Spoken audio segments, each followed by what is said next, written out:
With leave of court, I would ask that I just take a couple of minutes of your time this morning to address an issue yesterday. And I'm going to ask you, Your Honor, that you not take this out of our limited time. And one of the reasons for my request, Your Honor, is A, to clarify the record before this court to get an exhibit admitted that I believe was wrongfully objected to, and to ask for some of our time spent fighting objections to that exhibit, Your Honor. And there were certain representations made in the court yesterday. And, Your Honor, and if I may. Please. May I use the elbow, please? And this is with respect to Miss Honey's exhibit, the voicemail. Got it. And I'm putting something on the Elmo, Your Honor. What was that? Excuse me, Your Honor? What number was it? You have a placeholder. So was it 74? I believe it was somewhere in that area, Your Honor, but Anyway, I just want to,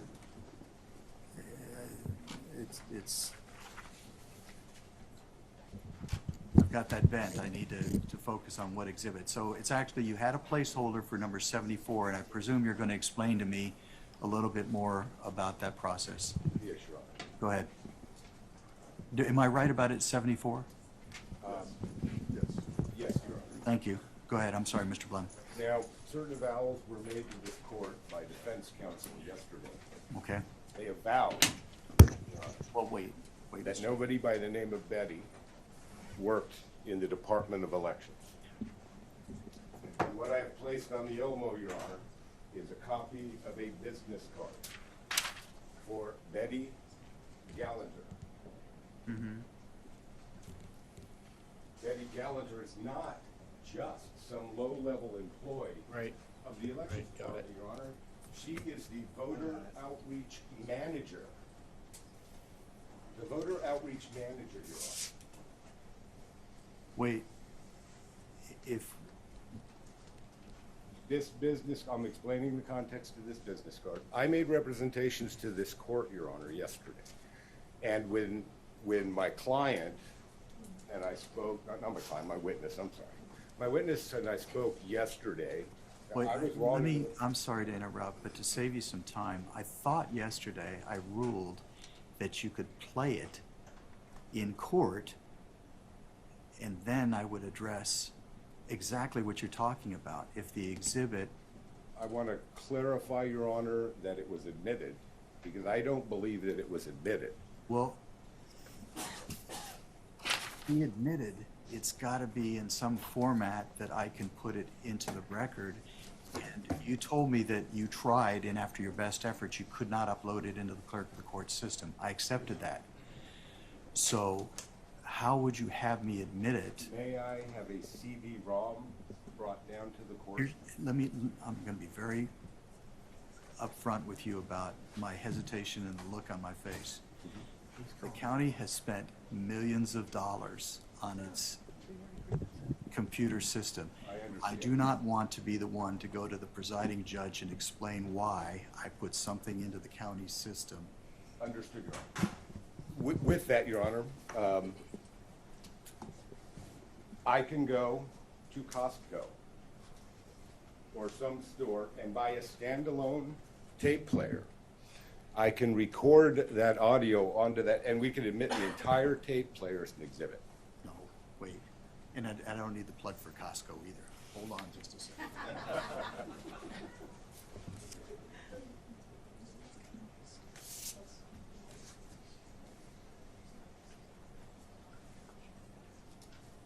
But you might speak for it if they can show me the continuum. How do you take it? Okay, I've got a resolution for you. Here's the way it works, according to the clerk's office. You can do, I don't care where you buy your player. You can play the recording in open court. To mark it and have it part of the record, you're going to have to, I'm told, submit it as a physical exhibit that's actually played. In other words, if you have the recording, and I'm a little hesitant here because the clerk of the court is a separate entity from me. And so I'm trying to meld these two.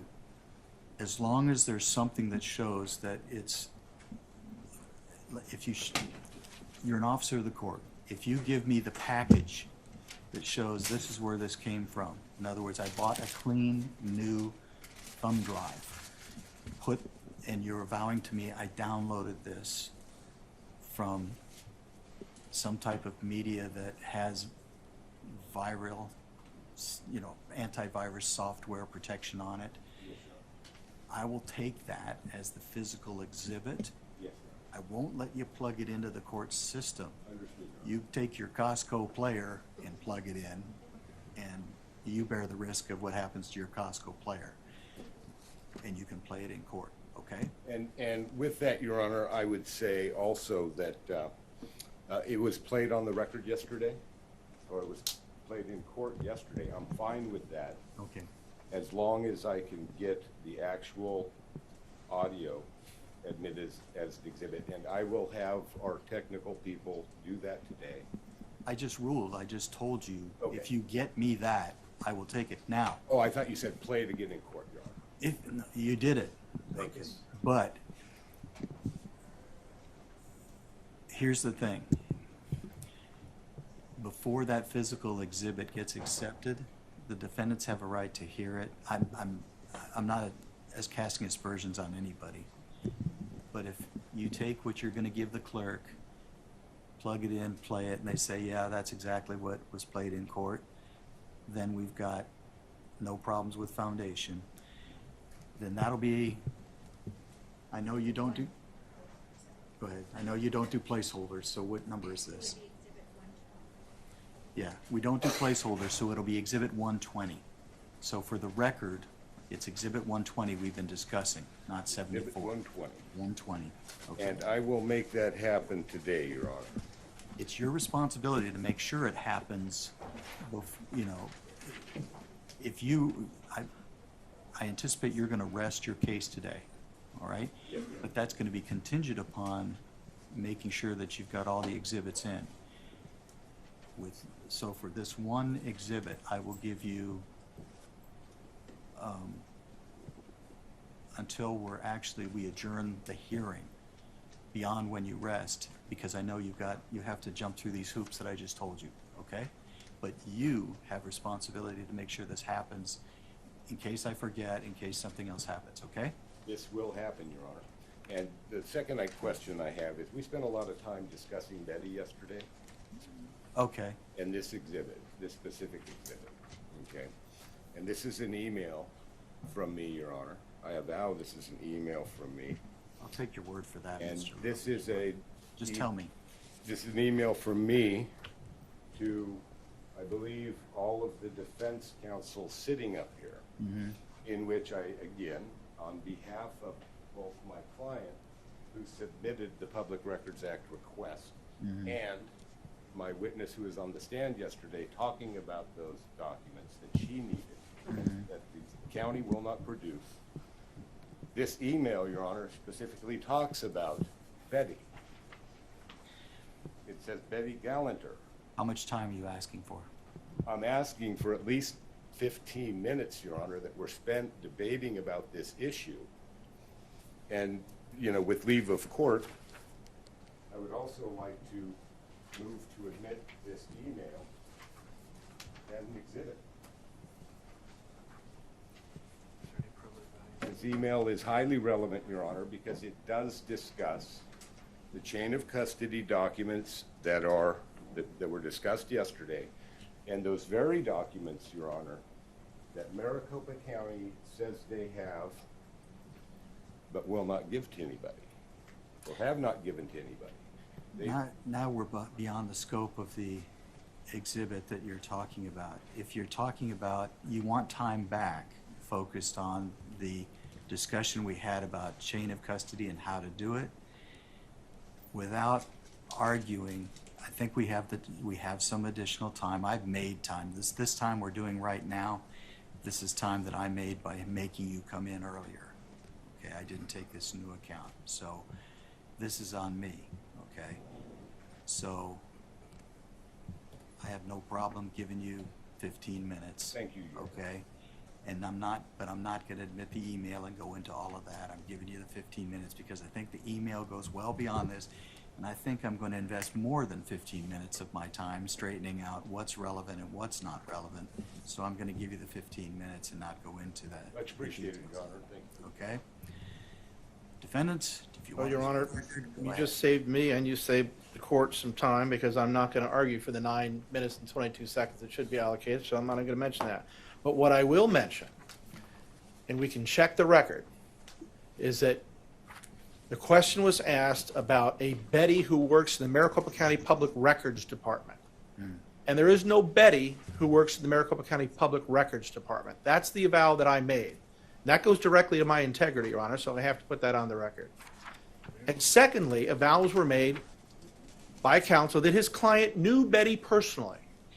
And then he changed and said, no, his witness knew Betty personally, and then she testified that, no, she didn't. I just want that on the record, Your Honor. Thank you. Thank you. Let me just explain something to you. I listened carefully to that testimony, and I understood that Mr. Blem's distracted. Some of the things Mr. Blem told me weren't true. Some of the things Mr. Liddy told me weren't, exactly what Mr. Blem said. I'm not saying you didn't say what you said isn't true. I'm saying that in terms of the representations that went back and forth, I didn't take this as being, there was trying to be instructive to me to have an idea or focus of what the exhibit would actually say. I didn't make my rulings based on your reputation, Mr. Liddy, nor Mr. Blem in his representations. I listened to the evidence, and during the testimony, Mr. Blem realized that some of the things he had said were not in line with what the witness said, and so he may not have come out on the record, but I saw it, and he acknowledged by body language. Let me just digress just a second here. I've tried to be respectful, fair, and impartial to both sides throughout all of this, and I have the highest regard for the attorneys involved in the case on both sides in the presentation of the evidence, and I feel it's been very professional and it's been very well done. So I just encourage you.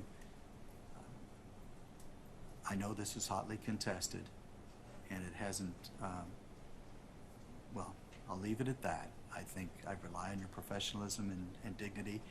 And I don't take things to be personal attacks. I've already given you my view of each of you, all right? So let's leave this and proceed. I think you've got 15 minutes back, Mr. Blem. I didn't go into anything further. I think that should cover everything. And I just want to be clear, Your Honor. Twice in court, it was played, the tape. A woman named Betty who works for Maricopa County said, we'll get the documents to you when we get them. wait. I don't want you to rehash the testimony. Okay. Okay.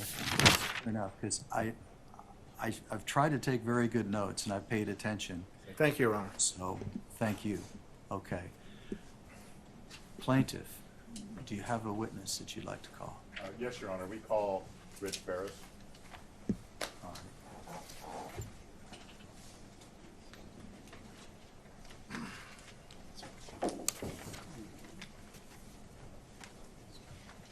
Ms. Ferris, if you'll stand in front of my clerk, sir, raise your right arm, she will swear you in. I do. Thank you, Mr. Ferris. Just have a seat at the witness stand, please, sir. All right, you may begin when you're ready. Mr. Olson.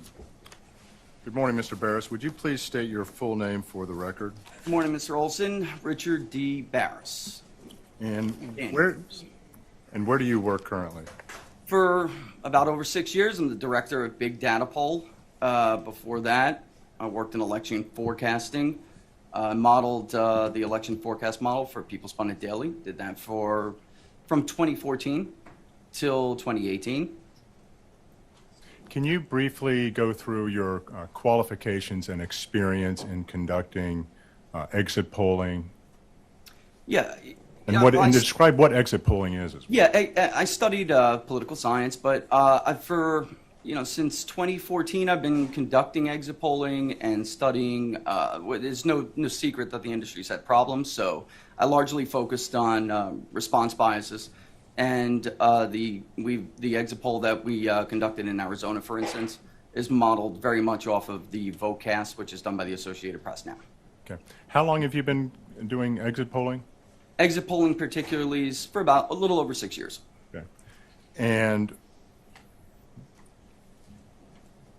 did you always do that with respect to the company called the People's Pundit? We do pre-election polling as well. We do what we call electorate mapping. We forecast turnout models. We come up with different ranges of modeling, and we also have a decision desk for election night where we set thresholds for candidates, whether they can win or lose an election, for instance. Okay. Do you do any type of a survey work for other companies outside of exit polling in elections? Yeah, absolutely. We conduct voir dire research for clients, for legal firms, to determine juries, the profiles of jurors that may be favorable or unfavorable to a particular client. We do market research. We do branding. It's a wide scope, but there's no doubt. I would say the vast majority of our work is in politics, Okay. and we've conducted media polling as well, just for the record.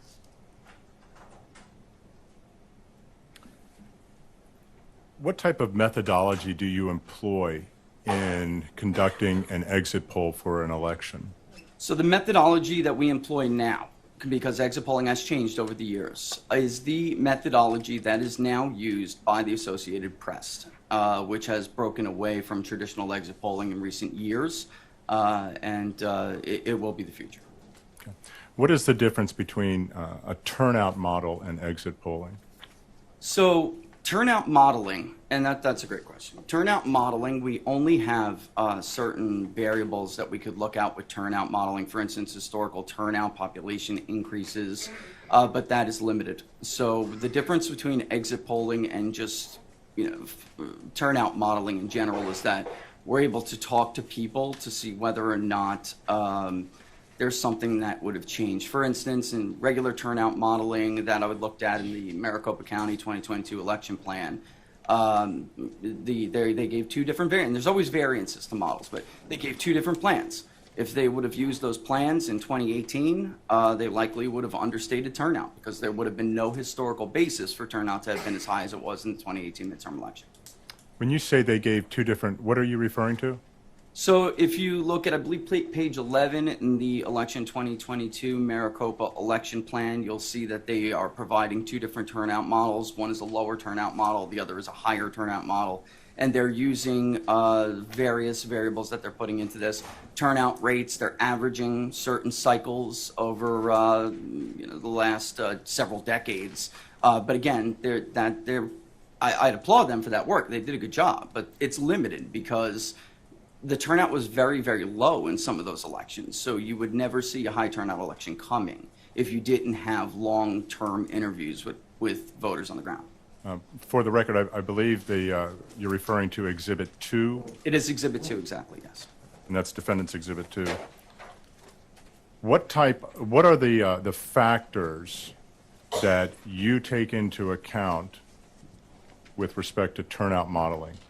Maricopa is a great example of this. It really is, because it's had an enormous amount of population growth. And when we look at voter records, we, of course, ask them their vote history. Did you vote in 2020? Did you vote in 2018? But that will be verified against the voter file. And a lot of new movers that have come to Maricopa County have robust vote records. So a pollster may not know them as a long-term voter in a state unless they check those records. So maybe they move from New York, as so many have done, or California, or Illinois. And when we look at those records, we'll see that they in fact are high propensity voters. So these are voters that a lot of people can miss in what are called voter screens. That's what you're referring to. We screen these voters, and for an exit poll, we would have called them first, and we would have asked them to participate in that exit poll. And we would have checked their vote history, whether or not they're high propensity voters or not. We would put them through traditional screens, and if they agreed to take the exit poll, we would tell them to re-interview and take it, and we would contact them and complete the questionnaire as they cast their vote, which I think is very important in this case. So when you're, Mr. Olson, before there's the next question, you talk fast. I'm sorry, Your Honor, I do. I know. No, I'll slow it down. I talk softly. No one's perfect. All I'm pointing this out for is for the benefit of my court reporter, she has to take this down. And so if you wait for the question to be completely asked, and then I will make whoever asks you the next question wait until you've answered. So you're not rushed. You'll get to say what you need to say, but just for her sake, just Understood, Your say Honor. it slower. Thank you. so when you conduct an exit poll, are you saying that you identify prior to the election participants and voters who you think are going to go out and vote and therefore fill out the exit poll questionnaire? Yes, that's correct. And in identifying those voters, do you review their voter history? Yes, we do.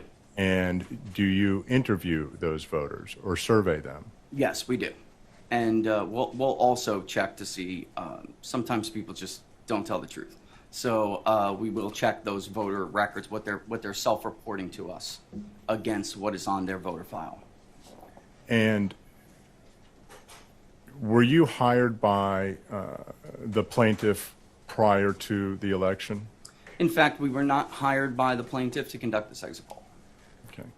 So you created this exit poll based on a turnout model that included going through and identifying voters through their voter history and other factors? Yes, that's correct. Absolutely. Well, let me just leave it there for now. Okay. So, and you created a turnout model prior to the election, correct? Yes. And then in terms of the exit polling, those voters who agreed to participate, and they were part of your turnout model, would fill out a questionnaire. Yes. And what kinds of questions would that questionnaire ask? So, and some of them did this over a duration of time. So an interview may not be complete immediately. There are different ways in Maricopa County and Arizona, as there are in many states, to vote. So we will identify after screening them and qualifying them as a likely voter. We will identify what method they intend to vote by. Do they intend to cast a vote by mail and mail it in early? Do they intend to drop it off at a drop box? Do they intend to vote in person? And at that point, if they are in-person voters or if they have not cast that ballot or mailed it in and they intend to drop it in the drop box, they are told not to, and they won't finish the questionnaire until, or finish their interview, there are different ways they can take it, until they actually cast that vote. And in terms of the number of participants in this exit poll that you created for the 2022 general election, was that for Arizona or for Maricopa County, or was it national? It was for Arizona, although we did other state, we polled other states as well, but it was for Arizona, with Maricopa being such a large share of the vote in Arizona, it made up a substantial portion of the sample. So roughly a little over 1,300 people we spoke to statewide in Arizona, and about 813 of them were residents and voters in Maricopa County. And did you perform an analysis to determine whether or not that was a statistically reliable sample? Sure. So we can actually see the share of the voting population that comes from Maricopa County. It doesn't mean it will make up that share of the vote on, when all the votes are counted and all is said and done. But it's a great place to start. And as a modeler, as a pollster, anybody who does this, we have to set ranges for where we think these numbers are going to fall. Was the sample that you chose and obtained participation from in your exit polling statistically significant in your opinion? Yes. And what do you base that opinion on? Well, we calculate sampling errors, of course, like everybody else. We have at Big Data Poll, we have certain minimum standards and minimum population or sample sizes. And, I could go into the principles of random sample, but ultimately, the more it would be ideal if you could speak to the entire population if you're polling an entire population, but it's not possible. So the larger sample you speak to of a target population, the lower the sampling error is going to be. So anything, every pollster is different, but we have minimum sample sizes that we employ by state, by population, whatever it may be, and it is statistically significant. How would you characterize your methodology and the statistical reliability of the turnout model and the exit poll that you conducted in Arizona for the 2022 general election? We use the same methodology for the exit poll that we conducted in Arizona that we have used for 6 years, even before the Associated Press moved to this methodology. In over 6 years, since we began releasing public polling on a steady basis in 2016, we have not inaccurately predicted the winner outside of a sampling error in a single poll. Not one. So everybody gets it wrong sometimes, but I'm very proud of the record that we've amassed at Big Data Poll. Everybody gets it wrong, but if you get it wrong outside the sampling error routinely, then there's a problem with your methodology. So everyone is constantly refining what they're doing, and the world changes. So the ways you can contact voters are always going to change with it. But we feel we've done a good job evolving. You said that you had never inaccurately predicted within the sampling Not error? outside of the sampling error. So, for instance, you could predict the winner of a presidential election is going to be candidate A by a point. Maybe he loses by 2 points or 1.5 points, but your sampling error is 3.5%. So, you're within the sampling error at that point. Okay. During the 2022 general election in Arizona, did you make any changes to your exit poll questions? We did on the day of election. And what change was that? And just for the record, the reason we added this question is because of the interactions we had during the conducting the exit poll. Shortly after... Interactions with who? Voters. People, participants of the exit poll. Shortly after polls opened on election day, several of the participants who had previously agreed to take the exit poll but indicated that they would vote on election day were trying to vote before work. And when they went to go cast their ballot, the lines were long. So some of them would tell us, we'll come back after work and we'll see if we can do it. Some others, complained, that they couldn't wait on lines or they had to go pick up a kid or something, life, really. So we, in fact, added a question that it was not designed to see how many voters may have been suppressed. In fact, it was designed to try to point people in a direction to a polling station where they could vote.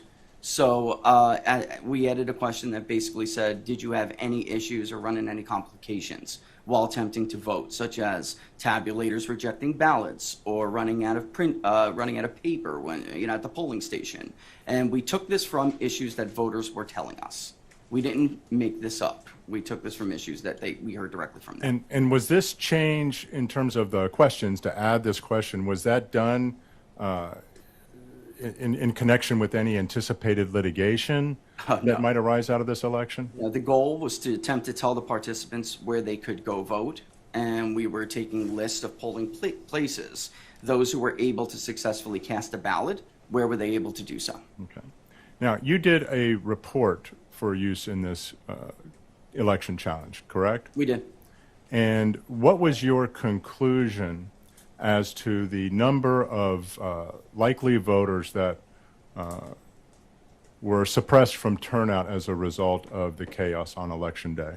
Well, like anything else, I try to set a range because we have sampling errors and we have variances. So I have to feel comfortable with the estimates that we're looking at. And I put a couple of things into this. First, I'm looking to see whether or not there's still a substantial amount of voters out there that historically we could say we could support with historical data that they could have turned out. Meaning, would this be out of the range of normal if we were missing such a large chunk of voters, or can we look at the numbers and have expected it? The bottom line here is that those who said they would cast their vote by mail or drop their ballot off by mail completed their questionnaire at a 93% rate. There are always going to be people who tell you that they're going to participate in your poll, but then don't, especially in exit polls. The rate for election day voters was only 72%. So that doesn't, I can tell you that has never happened to me before, ever. And why is that significant? It's significant because, looking at, we can go through it a lot more in depth, but looking at all the totality of it, there's no explanation for why these voters simply did not come back. They didn't cast their ballot. There's always going to be a difference, but the difference here is almost 20 points. It's roughly 20 percentage points. It's a significant finding. And I can only, in my professional opinion, I've done many of these exit polls. These people didn't complete this questionnaire because they didn't vote. They didn't get to vote. And I don't know why anybody would agree to participate in an exit poll and then not, show up in such large, why would they not vote and then complete the interview? This just doesn't happen. What was the range of voters lost on election day? So if we look at that 20%, admittedly very large. Could we have expected the election day electorate itself, roughly 250,000 election day voters, could we have expected that to expand by another 20%? That's a lot, but there are means. Could we expect it to expand by 10%? Could turnout for election day have been 10% higher, 15% higher? Look at the number of votes that would mean. 10% would be 25,000 votes. Did that fall within our modeling? Sure, it fell within the modeling of the 2020 election plan for Maricopa County. What about 15%? If turnout increased on election day by 15%, we'd be looking at almost 40,000 votes roughly. Something like that? Absolutely could have. You're talking a little fast. Sorry. So what was the expected range that you determined of voters who were disenfranchised as a result of the election day chaos? Between 25,000 to 40,000. And again, there's always going to be some variance there. Okay. And what of the 25 to 40,000, what was the net effect on Republican voters? This is important, and you can only understand that by understanding the difference in vote preference by vote method. If you showed up on election day, you were far more likely to be a straight ticket Republican than if you cast a ballot by mail. The same is also true if you were, for instance, a Democratic voter. If you voted on election day, you were far more likely to cross over and vote for another party. And the same is true of Republicans. If they voted by mail, they were far more likely to vote, for instance, for the Democratic candidate, Katie Hobbs. So you have to understand that when you're looking at it, it's not as significant of a number for disenfranchised voters as you may think. So the election day margin for Ms. Lake was huge in the areas where we saw these depressions. And by huge, it was not uncommon for her to win 75, 76% of the vote there. It's because she was also winning large numbers of crossover voters. So, when we're looking at who may have been disenfranchised, the mail-in vote is in. We can only be talking about election day voters at this point. So one more, what we call them dumps, but one more batch of tabulated votes in Maricopa County really could have done it. Well, what do you recall the range that you concluded in your report as to the number of Republican voters that were suppressed from coming out on election day as a result of the chaos?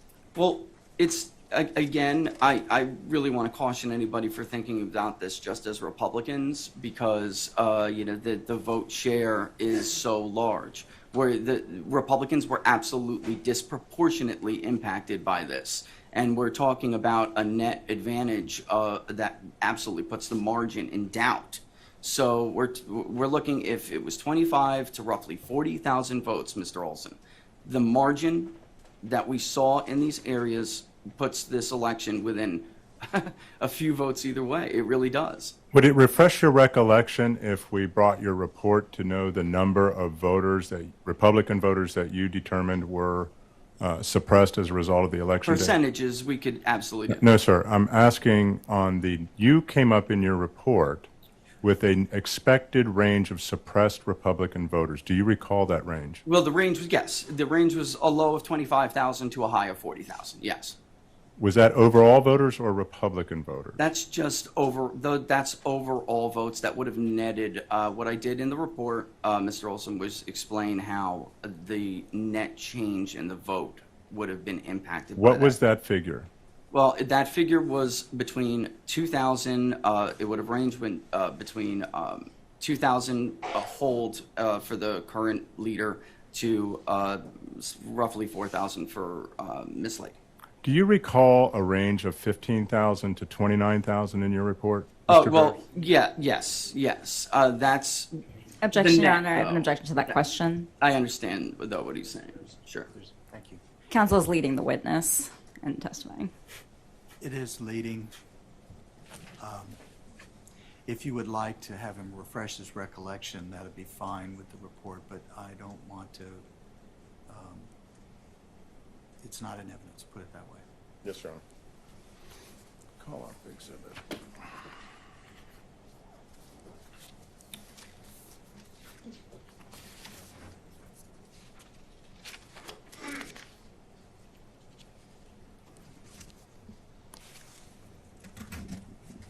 Exhibit 48.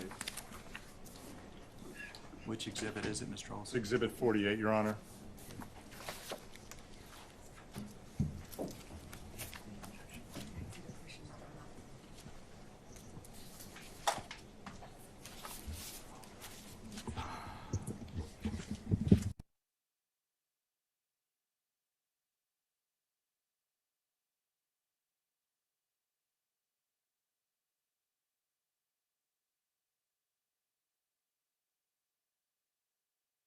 So if she wants you to ask him the question if it would refresh his recollection or not before he's allowed to refer to his report. Sorry, Your Honor, may I clarify what I was saying? He actually testified to the numbers, so he doesn't need his recollection refreshed. I think I'm entitled to ask the question, Your Honor. You may. Yeah. Would it refresh your recollection in terms of some of these numbers to look at your report? No, I think this is a matter of nomenclature. We're just talking in different terms, where you're saying Republican votes, and I'm referring to it as the net change. So I'm not thinking about this as the registration of that voter. I'm thinking about how it would impact the margin of the governor's race. So the net gain for the Republican candidate, what would the net gain be, is the margin, is the number you're referring to. So yes, it would be significant enough to change the leader of the race. It would.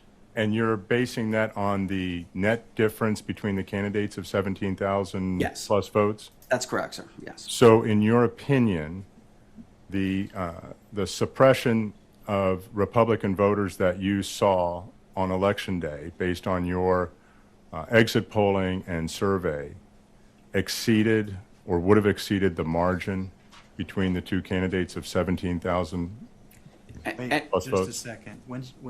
When the lawyers stand up, it usually means there's an objection coming. Yes, Your Honor.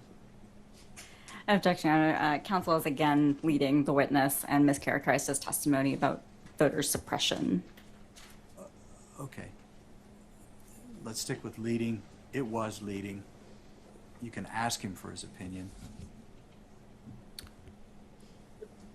Mr. Barris, what is your opinion with respect to the effect of the voter suppression as a result of Election Day chaos, based on your survey, exit polling, and experience, in connection with this race where the margin between the two candidates is a little over 17,000 votes? Mr. Olson, in my professional opinion, and some of this is not opinion, we know the vote totals in these areas that we're talking about. We know what the margins were. In my opinion, in my professional opinion, this did have an impact on the outcome. It definitely impacted the outcome. The only question for me is whether it had the potential to change the result. And in my opinion, in my professional opinion, I believe it did have that. It was substantial enough to change the leaderboard. It was. When you say change the leaderboard, do you mean that it would Then have Miss Lake would changed be the ahead outcome? right now. Miss Lake would be ahead. Yes. Another rule. One person talks at a time because she can only take down one person at a time. So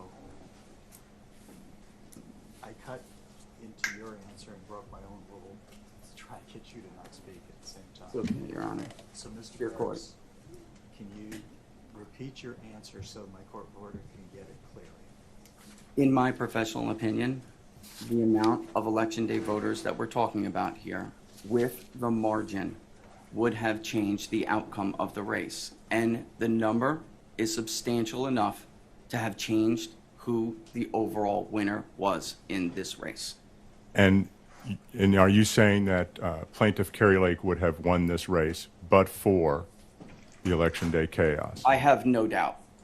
I believe it that strongly. It's my opinion that strongly, yes. Thank you, Mr. Barris.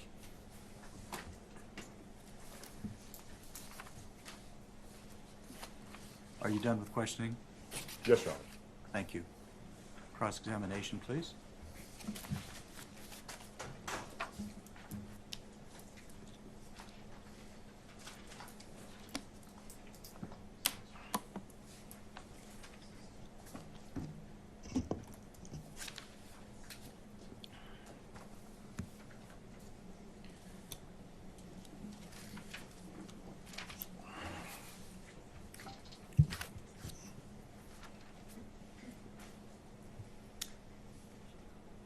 Good morning, Mr. Barris. Thank you for being here. Good morning, thank you. My name's Lally Maduri, and I represent Governor-elect Hobbs, and I'm going to ask you a few questions.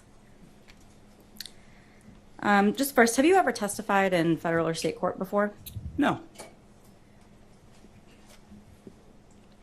But I have been consulted by lawyers about election processes and laws. Have you, in an academic study, in an academic setting, ever studied polling? In an academic study? In an academic In an setting? academic setting? It's funny. The professor who got me into this said, beware of presidents and pollsters who have PhDs. They don't make good ones of either. So no. Have you ever studied long lines in the context of elections? I'm In not an sure that's academic setting? I'm not sure that's not my purview, and I'm not sure has any bearing here, but. Have you ever studied the effect of long lines on turnout? No. Have you ever studied the various factors that can affect election day or any kind of turnout? Of course. In what setting have you, but not in an academic setting?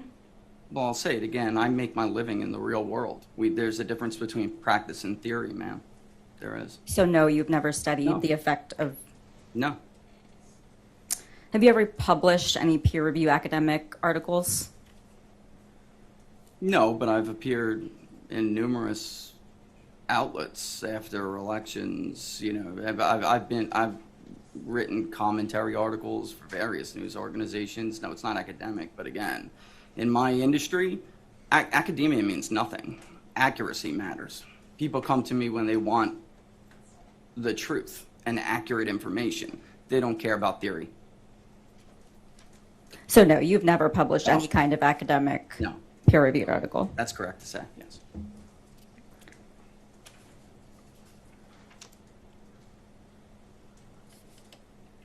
Are you familiar with the New York Times? Yes. Are you familiar with 538? Unfortunately, yes. Okay. Are you aware that 538 aggregates more than 450 different polls for its analyses? I'm a long-standing critic of 538. Yes, I'm very aware of that, our adversarial relationship. So you're aware that they look I'm a at. competitor to 538. I released my I'm election sorry, I law. just want to remind you Yeah. what the judge said about. Sure. We, Oh, we sure. can't talk over each other because our court reporter is taking everything down. So Sorry about that. I'll be sure not to speak over you if you could do the same. Stop. Please, just calm down, because even when you're both trying to correct this, you're talking over each other. Okay? So take a deep breath. What I'll do is, I will give you the chance to answer the question once she's finished. but don't answer the question until you've actually heard it, even if you think you know where it's going. On the other hand, let them answer before you ask the next question, and we'll be just fine. Okay? So I apologize for the testy nature of what I'm telling you, but I'm looking down at my court reporter, and she has to take this down, and it's a mess. And that's not a technical legal term.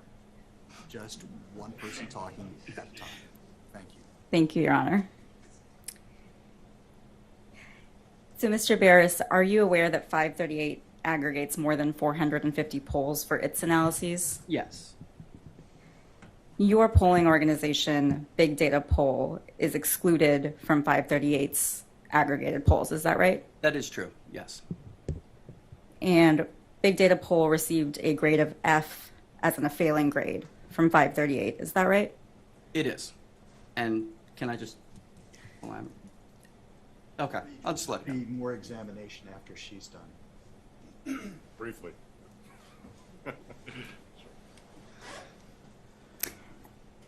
And it sounds like you're aware that 538 currently ranks about 500 different pollsters. Is that right? I honestly, ma'am, I don't know how many they rate. I don't pay much attention to them. Any reason to disagree that it's about 500? No, I take your word for it. Okay, and are you aware that just 11 of those polling organizations have received an F grade? No. Are you aware that F grades are given to pollsters if their methodology is unreliable, their methods are not transparent, or their results are inaccurate? No, but again, I would just argue that you're acting as if they're an authority on polling. They're not. Are you familiar with Real Clear Politics? Yes, yes, I am.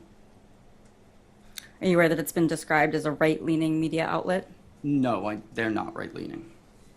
Are you aware that they also aggregate polls? Yes, And big data polls are also not included in Real Clear Politics' aggregation, is that right? they just, at their request, asked for our stuff for submission. So if they go through a review process, we just gave it to them. I've had, stay tuned, I don't know what to say. I mean, we've been under the radar for a while, and I suspect that'll change. They just, Real Clear Politics just announced something called the Polling Accountability Initiative, because polling has been so horrible, and outlets like the one you're describing, Man 538, have used them for narratives, and we're losing public trust. So RCP just began this initiative and starting to rank pollsters. I gave them our stuff for their review, and I expect we'll end up within the top 3 like we are in election recon, right behind the IBD tip poll. And unlike them, we poll states as well, not just national. So it's actually harder to get a higher grade if you're polling both states and national polling. National polling is easier. State polling is more complicated. Yeah, and I'd like to move to strike that testimony as non-responsive to the question that I asked. I'm not going to strike it. Go ahead and ask further questions if you want to clarify. Okay, so I understand the explanation you just gave, but is it correct that you have not previously been part of the aggregations? correct. Sorry. Is Big Data Poll a member of the National Council on Public Polls? No, but we do follow the transparency initiative that they laid out. And you're not also, it's also not a member of the Association of Public Opinion Researchers? Same answer. And just for the sake, it's only, not a lot of pollsters, probably 70% of them are not. Nobody wants to pay dues. That's not the point of polling, and to be part of the clique. And you're also not a part of the Roper Center? No, I've never contacted them. Okay, I'd like to discuss now the poll that you conducted in this, for this election that you Sure. just discussed with your counsel. Just to clarify, how was the poll conducted? Was it phone, written, text? What was the medium that it was conducted under? You could consider it mixed mode, ma'am, because there are different rates that different voters respond to different modes of collection. So, for instance, a college-educated voter in their middle age would be happy to stay on the phone with you and conduct a live interview for 20 minutes or so. But a steel worker in Pittsburgh or for instance, a working-class Hispanic in Maricopa County does not want to do that. So you have to give them different ranges to do it. We do live caller, we do peer-to-peer. In this context, again, very much like the Associated Press. They can fill out a questionnaire online if they want, but they are contacted live in all instances. Okay, so some of the interviews were conducted by phone and some were conducted by some kind of written online submission. Well, Is that right? That is correct. They would be contacted live and then get texted a link. It's called peer-to-peer texting. If they chose to opt in that way, for anonymity, they could conduct it like that, yes. Okay, and the poll was conducted between November 1st and November 8th, is that right? That's correct. How many of those polled reported voting on Election Day? Overall, there were about, at the end of the day, about 160 something filled out, if I remember correctly. I honestly needed that in front of me because, you know, I conduct a lot of polls, man, you know, honestly. But it was shy of what was expected, which was in the range of about 250 to 300. And you're referring only to Maricopa County or the entire state? Because it was a state level poll. The 160 estimate you gave, what was that for? The one that Maricopa County. And we do, just to lab, we do believe in oversampling. Again, the larger the sample, the smaller you can reduce error rates for subgroups.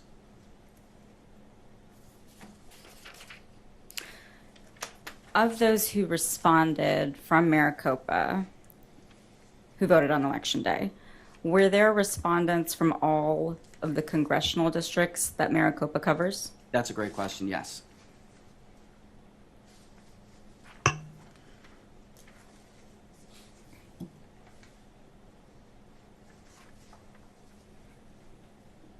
And to make sure I understand correctly, the poll, people who filled out the poll were all people who self-reported as having voted. Is that right?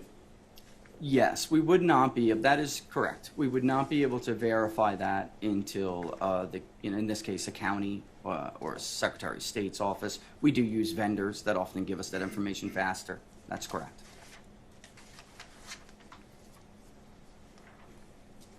Okay, so I think you answered this, but then you didn't do anything to verify whether they had voted or not. At this point, there is, there's just the tools there are not at our disposal. You know, I mean, there's no way at this point to confirm whether they do. Election day records are typically the last ones to come. But if I may, while it's true we didn't talk to people after the fact, it really very much is like the way an astronomer observes a planet when they can't see it. It dims the light of the planet as it passes it. It's the same principle, where I can observe them by their absence. Okay, so let's talk about the questions that you asked. So I think sort of the key question that's at play here, you asked Election Day self-reported voters, quote, did you have any issues or complications when trying to vote in person, such as tabulators rejecting the ballot or voting locations running out of ballots? Is that right? That's correct, ma'am. And based on how many voters said yes to that question, you drew the conclusion that to a reasonable degree of mathematical certainty that turnout depression occurred on Election Day. Is that right? It's not, the conclusion is not derived from the answers to that question. In fact, the percentage of areas affected, polling stations affected, is where we can draw that conclusion from using that question. But the conclusion is of how many, or what is the range of the group of voters that were depressed, or comes from the modeling itself that we went over, but also the absence of their completion. And this is, while we can't check their vote record now, these are people that do have vote histories. So if I see a woman who's voted every election since 1980, and for some reason she didn't show up this time when she told us, I am certain to vote, and I'm going to vote on Election Day, there is no reason not to believe her. So the conclusion you draw about how many voters, to use your words, were either suppressed or disenfranchised. That is based on who failed to complete your survey. Not Is only that that. correct? No, it's not. That's not only, it's a number of factors. We have historic data here. We have voting records of the past. There's a lot that goes into it. There is. I as understand. explained in the report. I understand that. But the actual number sort of that you're saying that didn't turn out or were suppressed, that is based on how many people didn't complete the survey. In part, the exit poll would have projected a higher number. The exit poll would have projected over 50,000 if I took just the word of the people who told us they were going to vote, but then did not show up. I thought that, honestly, that was a little bit hard to support, with historical data. So I'm using a mean, and that's what anybody else would do when you're trying to project. It's what Mr. Jarrett did when his team put together these models you saw yesterday in court. Model 1, Model 2. He's using means. So he's using the averages. It says right on page 11, I'm using the averages of historical turnout. That's what we do.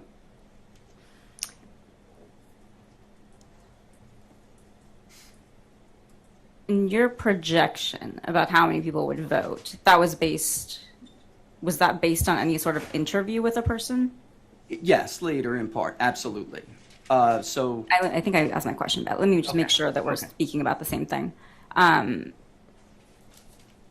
Your projection about how many people would vote on election day, that is based on how many people told you they would complete your poll, correct? on election day specifically, you're referring to?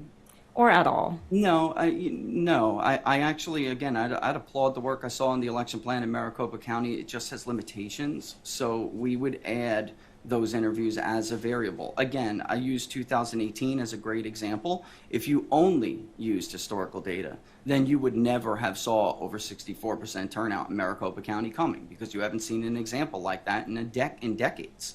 So the reason, for instance, a pre-election pollster would be able to accurately project the outcome of that election is by talking to these voters, and at some point you have to believe them. And you have to, of course, verify and make sure that their vote history checks out.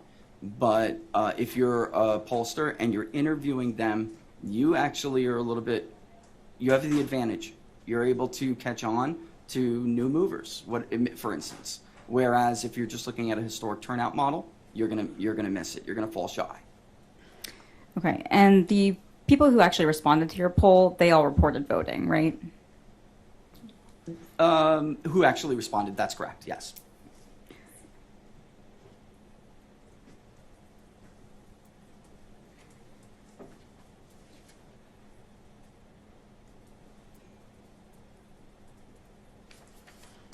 Okay, let's dig into that question just a little bit more. So for voters who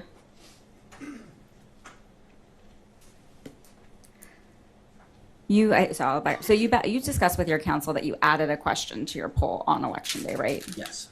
Okay, so that question, which we've already gone over about sort of facing issues with any issues specifically referencing tabulators, there's no similar question that was asked to anybody who completed your poll before election day, right?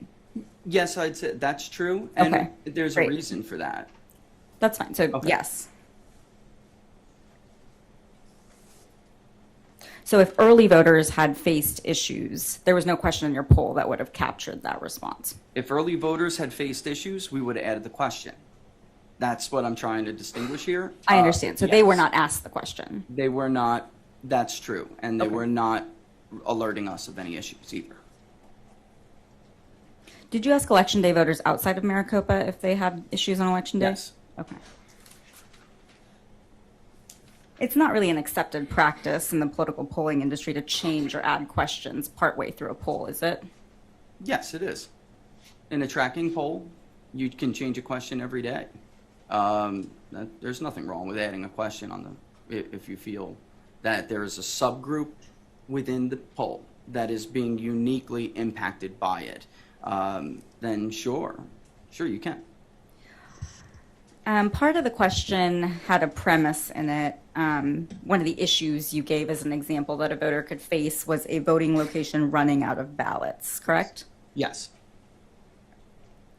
You're aware that Maricopa prints ballots on demand, correct? Yes, but Pinal County had an issue in the primaries, so we were simply reflecting what participants of the poll were telling us they've had in the past. That's where they came from. And again, the entire poll was conducted that poll was even asked of other voters statewide, and it's worth noting that only Maricopa voters, only participants in the poll who vote and reside in Maricopa County responded that they had issues. There were no other voters outside in this state who said, yes, I ran into a problem. Okay, your poll can't tell us how many voters encountered an issue with a tabulator in Maricopa, correct? You can get, election day voters, it was about 32.7% did say they had an issue, yes. They said they had an issue. Yes. Okay, but your analysis can't tell us how many voters encountered an issue with a tabulator, correct? That's true. We didn't give them the option that's true, absolutely. And it can't tell us how many voters of a specific party encountered an issue with a tabulator, correct? Specifically with the tabulator. That's right. But we can give the share of each party that had issues. That had some issue on election day. You are correct, yes. And no voter in your poll was asked whether they waited in the line on election day. No. So your analysis can't tell us about how many voters encountered a line when they went to vote. No. I think that's fair. And you can't tell us anything about where lines occurred in Maricopa. Well, not lines specifically, just issues, being Okay. able to cast a ballot, yes. It also can't tell us how long those lines were, should a voter no, have ma'am. encountered a line. No. It also can't tell us whether a voter decided not to vote because they encountered a line. That specific question, no. The only way we can, again, infer that is by the absence of their participation. And them being the only ones to have an absence of participation. So there is always going to be a percentage of voters who tell you they're going to do your exit poll and then don't do it. Those who voted by mail were significantly less likely to not complete the questionnaire. And they are instructed to complete it at the time they cast their vote. 93% did if they did not vote by election. 72% did if they voted on election day. And you can't tell us anything about whether long lines occurred in more Republican areas of Maricopa or more Democratic areas of Maricopa, correct? I can only speak to general, like the question was worded, general issues. Did you encounter issues? Yes.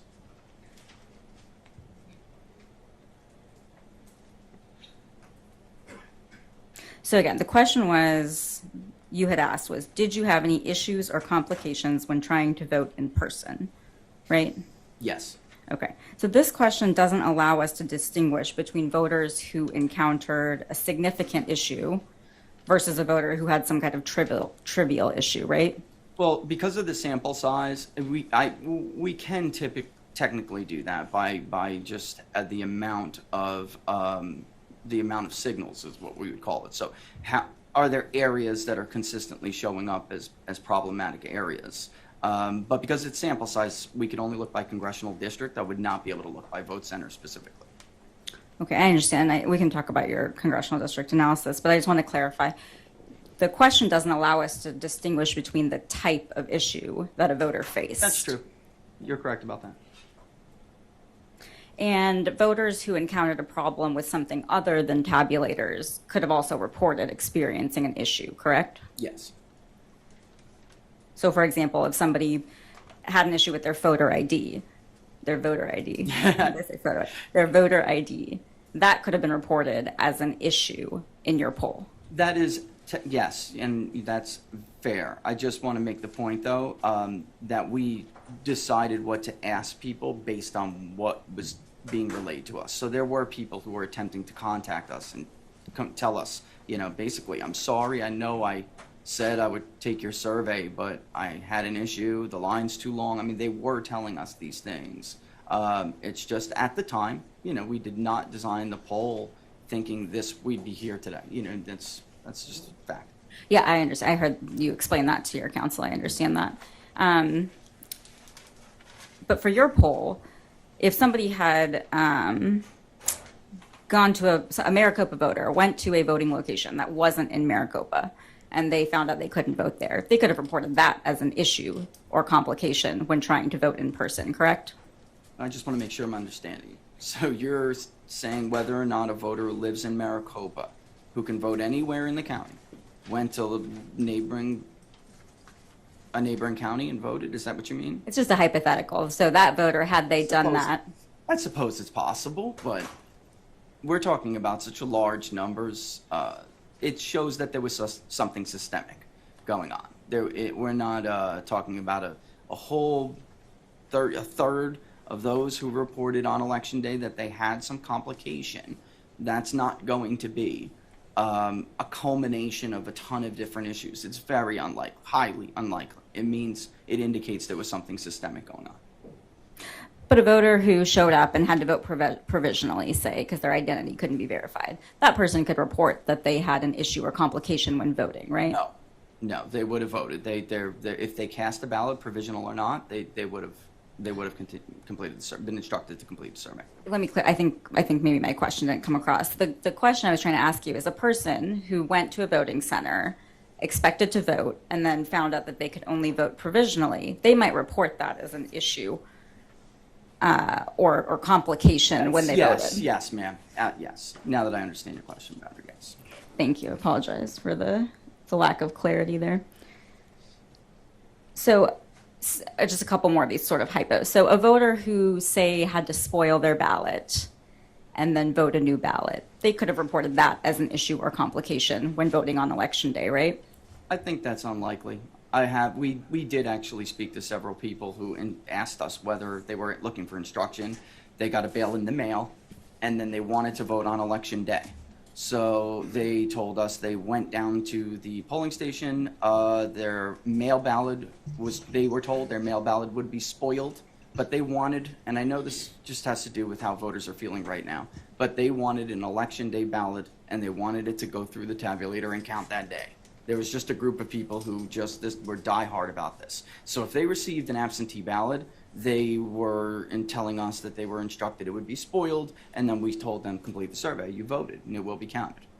Right, and I'll just clarify the question again. The question is just, if the person, a voter, like you said, a frustrated voter who had bad experience, who actually voted, they might have still reported in your poll that they had a complication or issue when they went to vote. I honestly don't think that's likely. I don't. We interact with them. We do. So, I mean, we're constantly, if they have an issue or something, our agents are telling them, no, that's not. You were able to cast a vote, and then that's it. I think it's unlikely. Is it possible? Sure, I guess. But if somebody didn't say anything out loud to us, but we are constantly interacting with them. We're very hands-on. We try to be. We really do.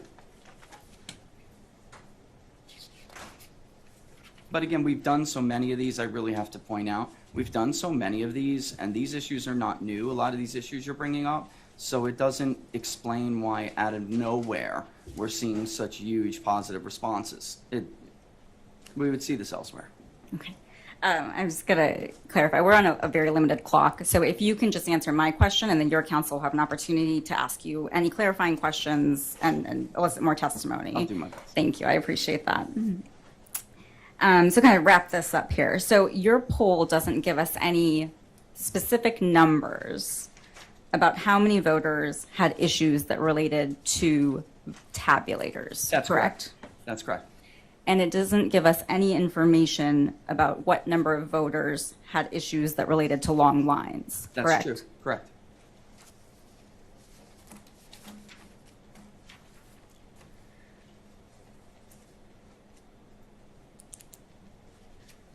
I think in our conversation and also with your conversation with counsel, you mentioned sort of a geographical analysis that you did about where respondents of your poll reported encountering issues. Yes. Is that right? Okay. So I'd like to ask you a little bit about that now. You did that analysis by looking at the different congressional districts in Maricopa. Is that right? Yes. 2022, by the way. Yeah. Right. All of my questions, just to be clear, pertain to the 2022 general election. Redistricting, I'm just going to be, yeah. I understand what you're saying. The districts changed between Yes. 2020 and 2022. And you used the districts as they were in 2022. Yes. Okay. How did you determine where a poll respondent resided? How did you determine which congressional district they voted in? So we do know it's a little scary, but you know a lot about a voter from the voter file. So we do try, even using, if they're on a cell phone, using longitude, latitude to verify where they're claiming to vote is honest. So we do ask them what congressional district they live in and vote in, and then we do verify that through the voter file. We even give them a map if they have if they're taking a survey through a certain mode where they can view, they can even see the map of their own address. So to clarify, was it a question in your poll, did you ask the voter, where did you vote?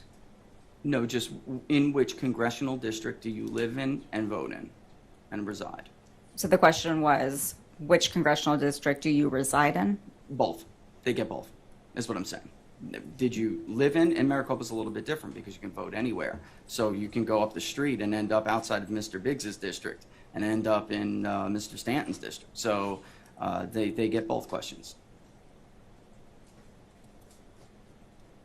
And we have the added benefit if they're taking that question on a cell phone. We can track them with their longitude and latitude. Software is crazy these days.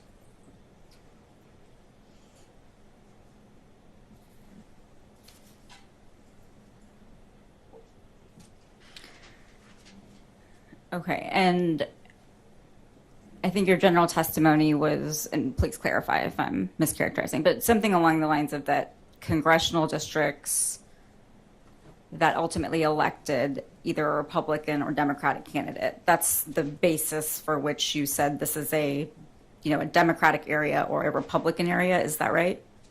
That's part of it, I would say. We did show whether or not it was prior to the election represented by either a Republican or a Democrat, whether that congressional district changed hands, but also as well judging by, again, it's hard to really look when you're looking at samples this size. It's hard to look by centers. So there are parts of congressional districts we know support more Democratic candidates than Republican candidates and vice versa. But that is part of it. Yeah, we tried to provide both.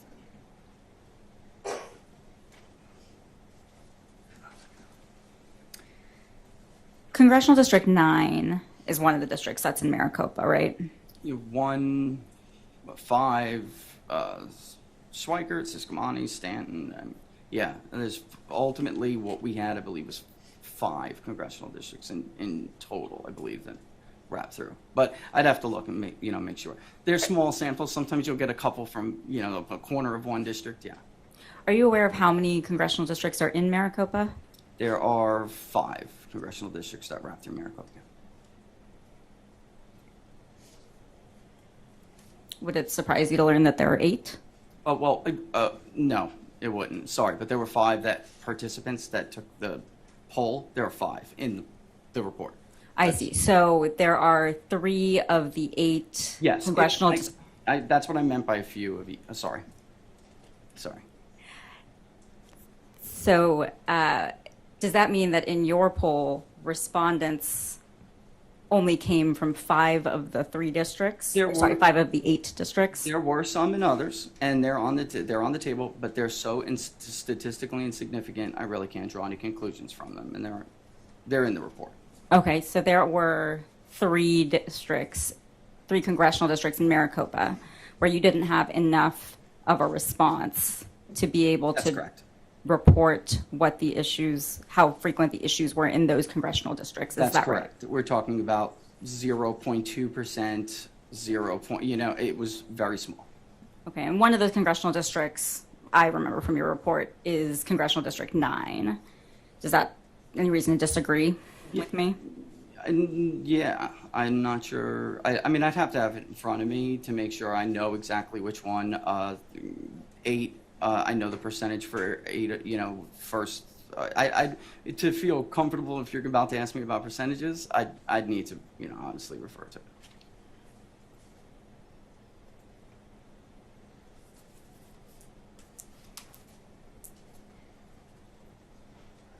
Yeah. Go ahead.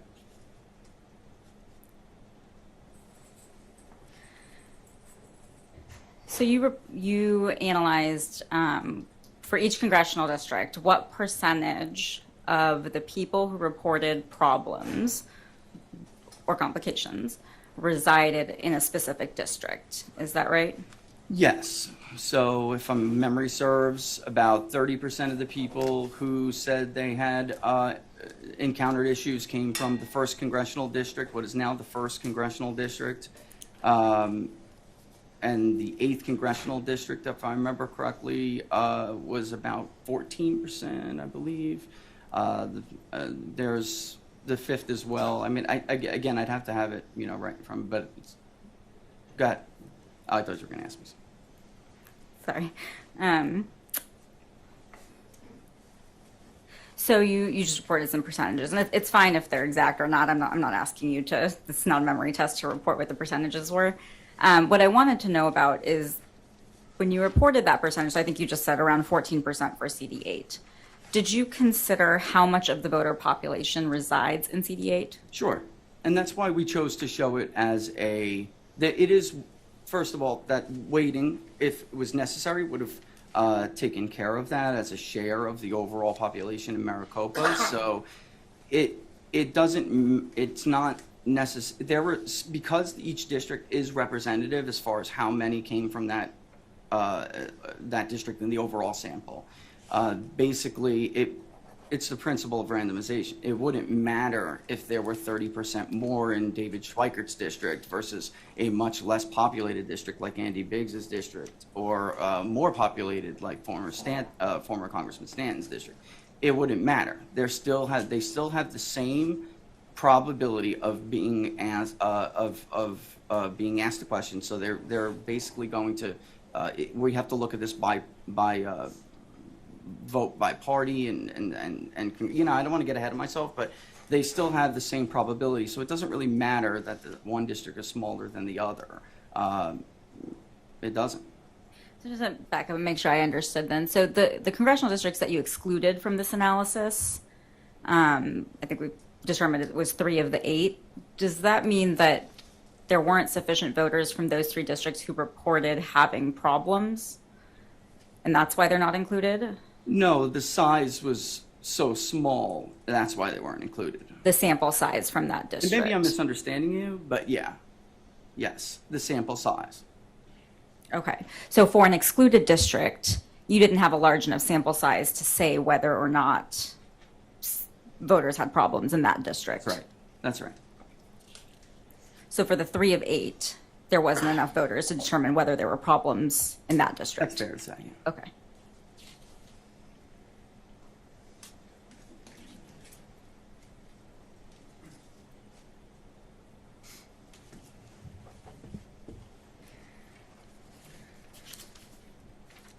Okay, so moving on, you discussed some calculations with your counsel, and you provided some calculations in your report about what could have happened had turnout been different than what it was. Is that right? Yes. Okay.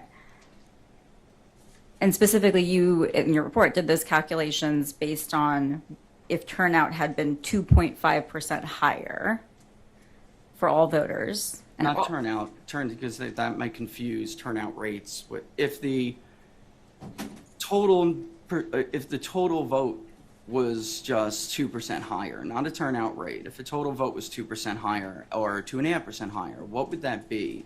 I understand. That fall within the range of the share the election day vote was projected to make out. I understand. So you're saying had 2.5% more voters voted, what would have happened? Total vote. And specifically, you're looking at what would have happened if those 2.5% of voters had voted on election day, Right, correct? Correct, because we have all the ballots from early votes, so it could only have been from election day voters, the only population. You don't have any evidence specifically, other than your projection,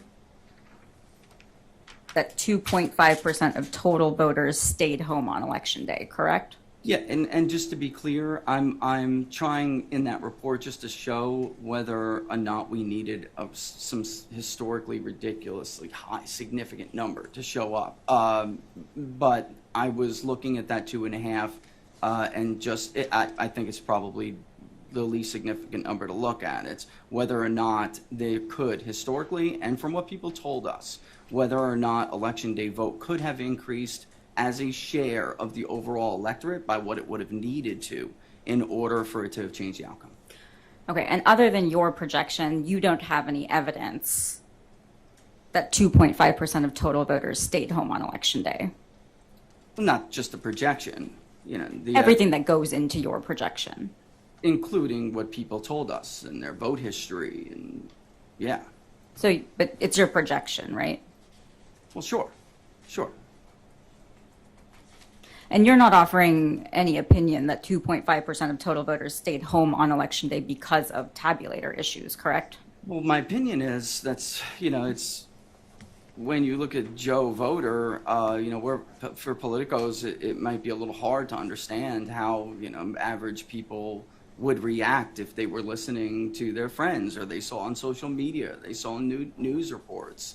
If there were widespread issues and that deterred people from voting, or if there were long lines people couldn't wait in, it's easy to see how people walk away. Not everyone is so intense about politics that life can't be put aside. Life gets in the way. So is that a no? You're not offering an opinion that 2.5% of total voters stayed home on election day because of tabulator issues? Maybe not, oh, no, let me clear that up. What I am Okay, saying, you yeah. said no. No, it's no, because I'm trying to explain that it is my opinion that the problems that people heard about and the issues they experienced, and that is 2.5%, not that much to 40,000 voters. That is my opinion, absolutely, from what people told us. And the percent that was missing from the poll. Again, at all the exit polls we have ever conducted, you don't see missing participants like this without something happening, some other variable getting thrown into the equation. You're not offering an opinion that any specific percentage of voters stayed home as a result of tabulator issues on election day, are you? A range. Yes, I gave a range. I mean, I can't give nobody can give a specific number. I can only give you, an idea of whether or not it's mathematically, or not even just whether or not the range that is reasonable. We can conclude with a degree of mathematical certainty that this affected this chunk of voters. Is that enough to have changed the outcome? And I am offering the opinion that range is enough to put the outcome in doubt. So you're offering a range, not a specific number, correct? That's correct. You can, yes. Okay, let's talk about some of the math that you did, and you don't have to bear with me. Lawyers are That's all right. notoriously bad at math. Okay, so you do a calculation based on what would have happened if 2.5% more voters turned out, 2.5% additional voters, not as a proportion of turnout, as we talked about. That's correct. And you give a projection of what would have happened in the election had those people turned out and voted on election day, right? Yes, it would only be election day voters. Okay. And that calculation that you do, you said 2.5% is about 39,000 more voters. Does that sound right?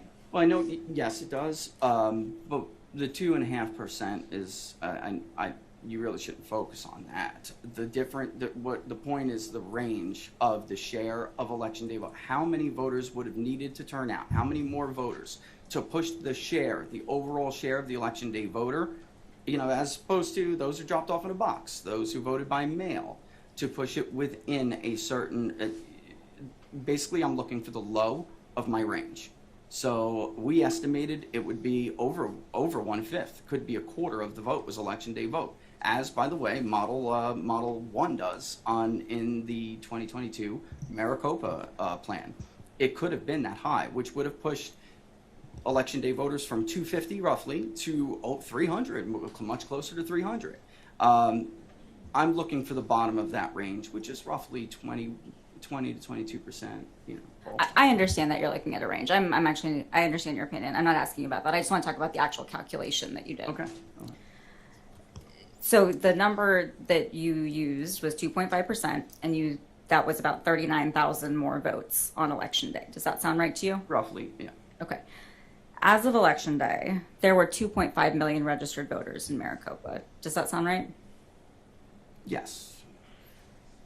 Of those, 1.3 million had already voted before election day, right? Those are all those early votes that were already cast. Leaving about 900, a little less than 900,000 voters who would have been eligible to vote. That's true.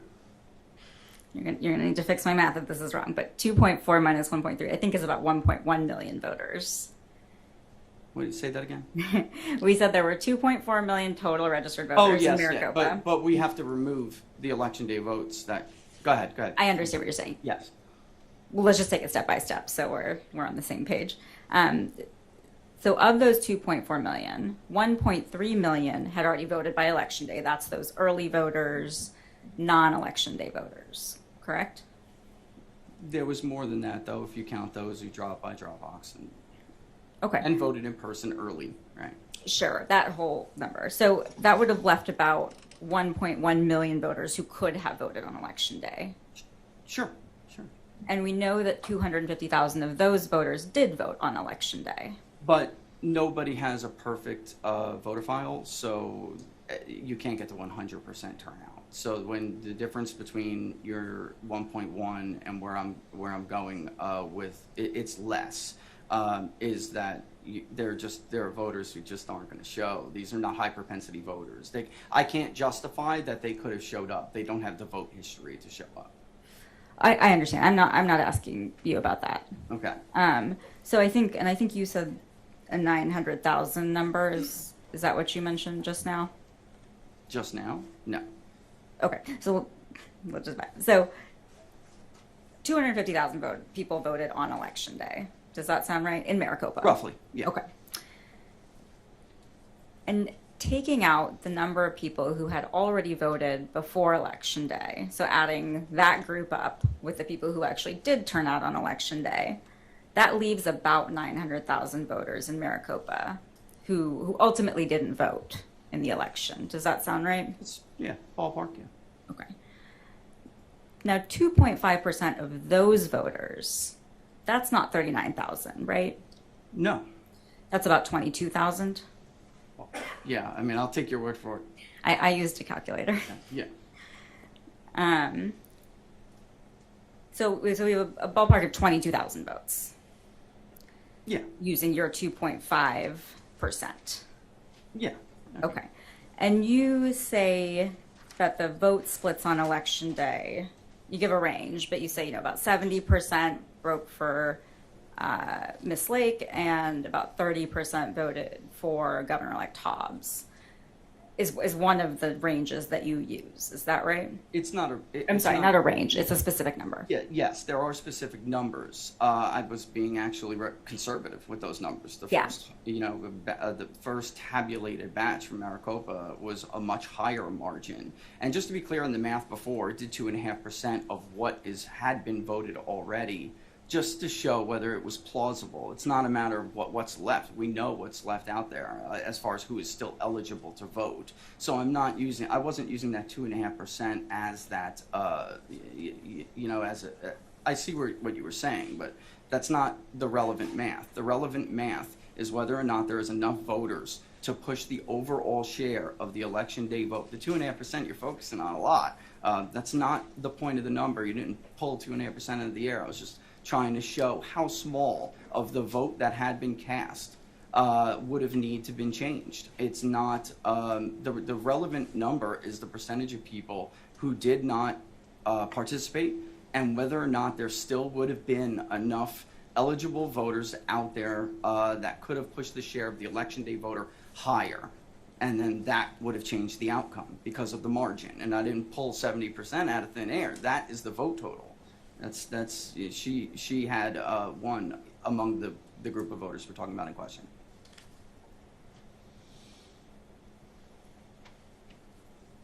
Okay, but taking your number, just this is the number you reported, and that's the reason I'm using it. I understand that you're saying that there could have been a range, but the number you used was 2.5%. So I just want to make sure we're understanding what that 2.5% actually means. So that's what these I questions are understand. about. I understand. Okay, so taking your number, the 2.5%, of the voters who could have been left to vote on election day, that's actually about 22,000, not 39,000. I'm talking about the entire electorate. Entire electorate. With that too, and that you're again, the math is still the math. There was still enough of the pew. What the exit poll indicated to us was that it could have been 20% of that 250 that did not show up because of a lack of completion of that questionnaire and because of the issues they reported. Again, if that's the case, would there be 50,000 votes remaining, from those who already voted early versus those who voted by election day? And there would have been 800 plus thousand. And to speculate that they could have voted by mail. I mean, the mail was done, it's in. There's nothing else to talk about. We're talking about election day. Is there enough? And I'm using that as that 2.5% of the total vote, just to see whether or not it would fall anywhere near that range. And it would. So you gave some projections, had 39,000 more people voted on election day, right? Yes. 39,000 people out of the 250,000 people who did vote on election day, that's about a 16%. It is. Okay. Yes.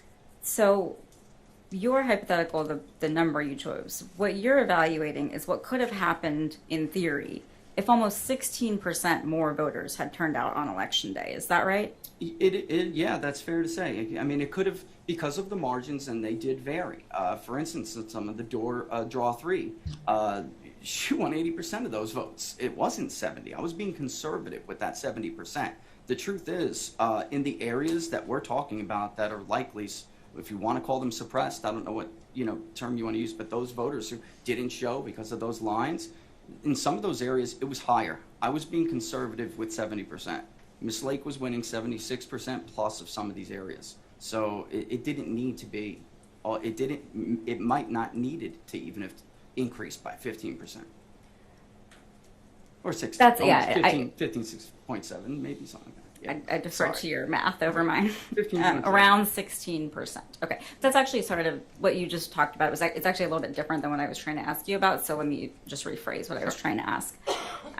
You had this 39,000 number of 250,000 voters. That's just a raw number of about 16% of that total that actually turned out on election day, right? Sure.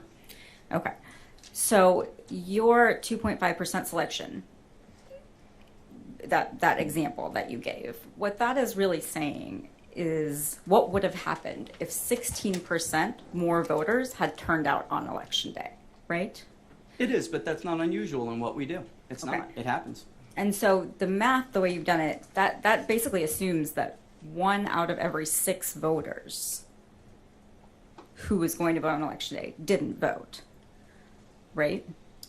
I guess that's fair. Little less actually, but the truth is, we absolutely can anticipate that could have happened. It's not that many votes. It's not. And if you look, and another thing here is that made me a little bit uncomfortable is how much those numbers would have made the election day vote as a share of the overall electorate. But then when I look at new registrations and who is registering to vote via what is essentially Arizona and Maricopa's permanent absentee ballot, there, 25% are not registering to vote by mail. So it seems to me, 10 years ago, Arizona was 80+% all mail. It seems to me that the election day vote is getting more and more of the electorate as time goes on. And I think that probably, parties, like I said, they employ strategies to get voters to vote different ways. I think it would be folly. American people are unpredictable, and I think it would be folly if that's what the data tells us they were going to do. It would be folly to pretend like we know better.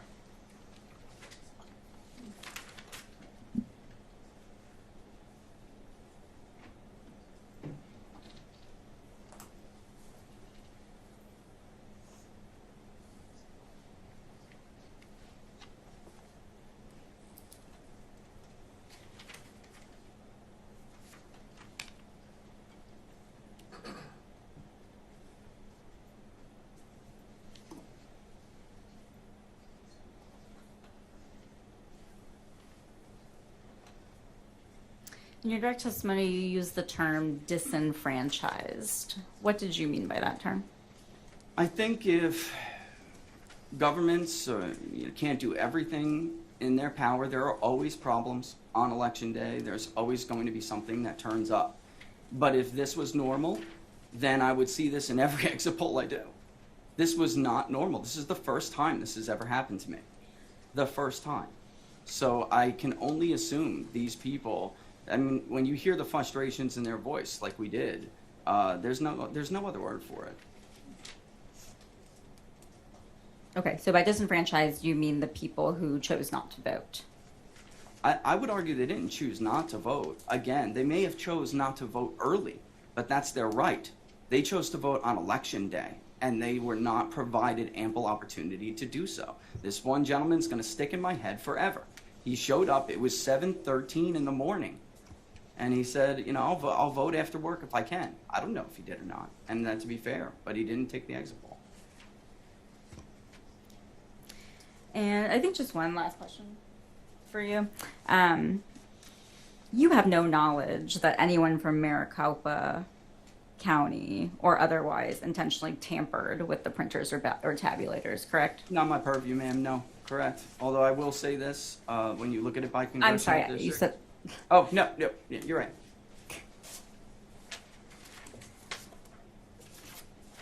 thank you for your time, Mr. Barris. Thank you. You might have a little more time to go. Oh, I'm sorry. One more minute. Morning, Mr. Barris. Good morning. How long have you been working in the polling industry? Altogether, about 8 years. Did you start 8 years ago, or was there a On my gap? own 6. 6. Did you start 8 years ago, or was there a gap? I don't understand what you mean. So the last 8 years of your professional life, you've been working in the polling industry, is that From correct? 2014 on, polling and elections, correct? How familiar are you with the challenges to the polling industry, technical and otherwise, that precede 2014? Only from research, sir.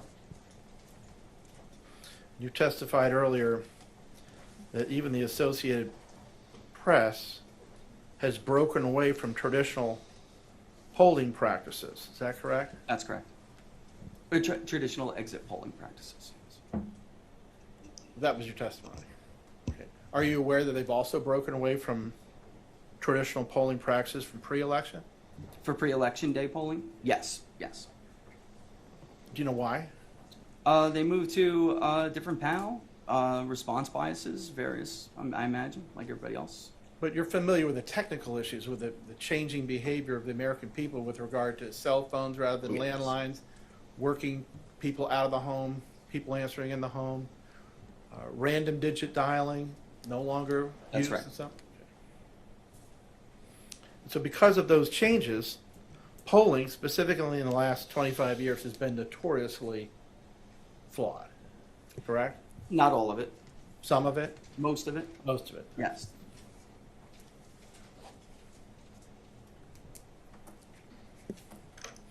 Now, as a pollster, you're familiar with the term random sample. Yes. And my understanding from your report is that you sampled or attempted to sample 813 voters in the state of Arizona? No, 813 just in Maricopa. 813 just in Arizona. It was a statewide survey. That was what represented Maricopa. And how many voters in Maricopa? About 813, yes. And not about 813 who qualified and participated. I'm sorry, I wasn't clear on my question. How many registered voters are there in Maricopa County? There are about 2.4 and change, almost 2.5, I would say.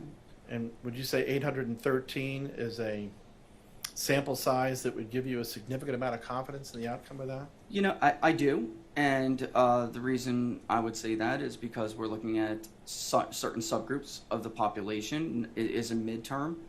So admittedly, not everybody is going to come out and vote. There are people who have vote histories that support that. That's part of projecting the projections we use for turnout goes into the sampling errors, the calculations we do for sampling errors. But 813, there are polls out there right now from before the election that did 800, maybe even less for the state of Arizona, not just Maricopa. What confidence level did you attribute to your 813 sample size, About 3.5%, plus or minus? plus or minus. And you said there were 2.4 million voters in Arizona? Yes. Maricopa County? But there's not going to be 2.4 projected, to turn out.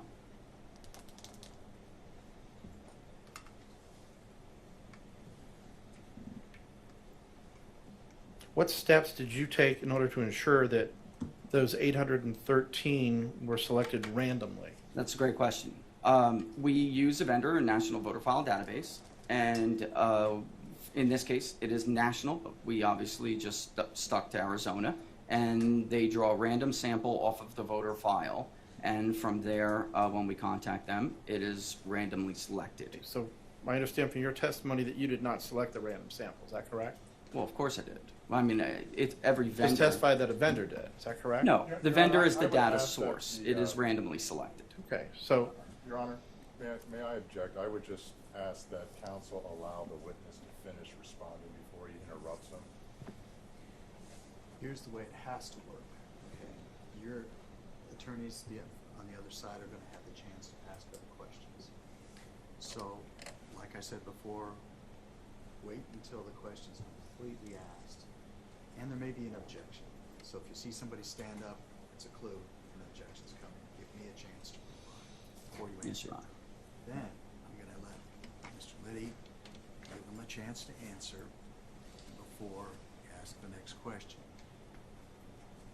But if you're asked a question and you can answer it yes or no, you should answer it yes or no and move on. And then other questioning later will maybe clarify further the answer, okay? So, next question. Mr. Barris, I apologize if I misunderstood your response. I now understand your response to be that you got the universe of registered voters from a vendor, but it was you yourself that did the random sampling. The software does the random sampling for everybody, Counselor. Everybody. For everybody. All the pollsters, let me rephrase that. All the pollsters I know rely on software to draw random samples from the database. I'm not sure. Now, when you collect a random sampling, you're going to assume that some of those people that were randomly sampled are not going to participate in the poll, correct? Absolutely. So in your original universe, it exceeded 813? Yes, of course. Yes. If I understand you correctly, yes. And then you assume that those who declined to participate in your poll and that those who, well, I want to ask a compound question. You will assume that those that you invited to participate in your poll but chose not to, their behavior would be the same as those who did choose to participate in your poll, correct? Not always. And that's why we're big proponents of larger samples, because people are different. And for instance, a more educated voter of the same party would be much more likely to participate than somebody who's non-college educated, even though it's the same party and they may appear to be the same kind of voter. That's a no? Yes, but yeah, that's a no, I would imagine, yes. Go ahead. So when you get responses, you're not assuming that people who did not respond were going to behave in the same manner as those that did respond. Is that your testimony? No, and that's mischaracterized. You have, obviously it's principles of random sampling that you assume that everybody has the same chance and that they will, but we believe in larger samples to reduce that error. That's maybe, I wasn't saying that correctly, but Okay. that's. What I'm trying to get at, Mr. Barris, is which is it?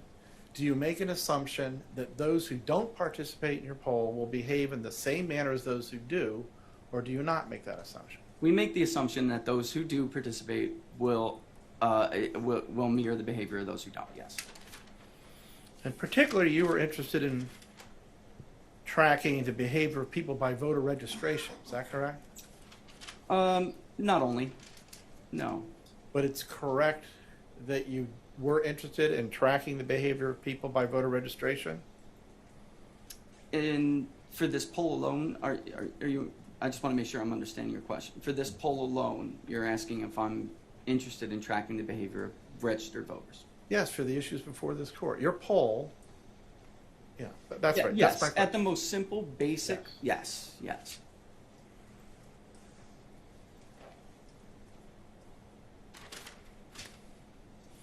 I think you testified that in addition to party registration, there are many different variables that can impact the behavior of a voter, correct? Correct.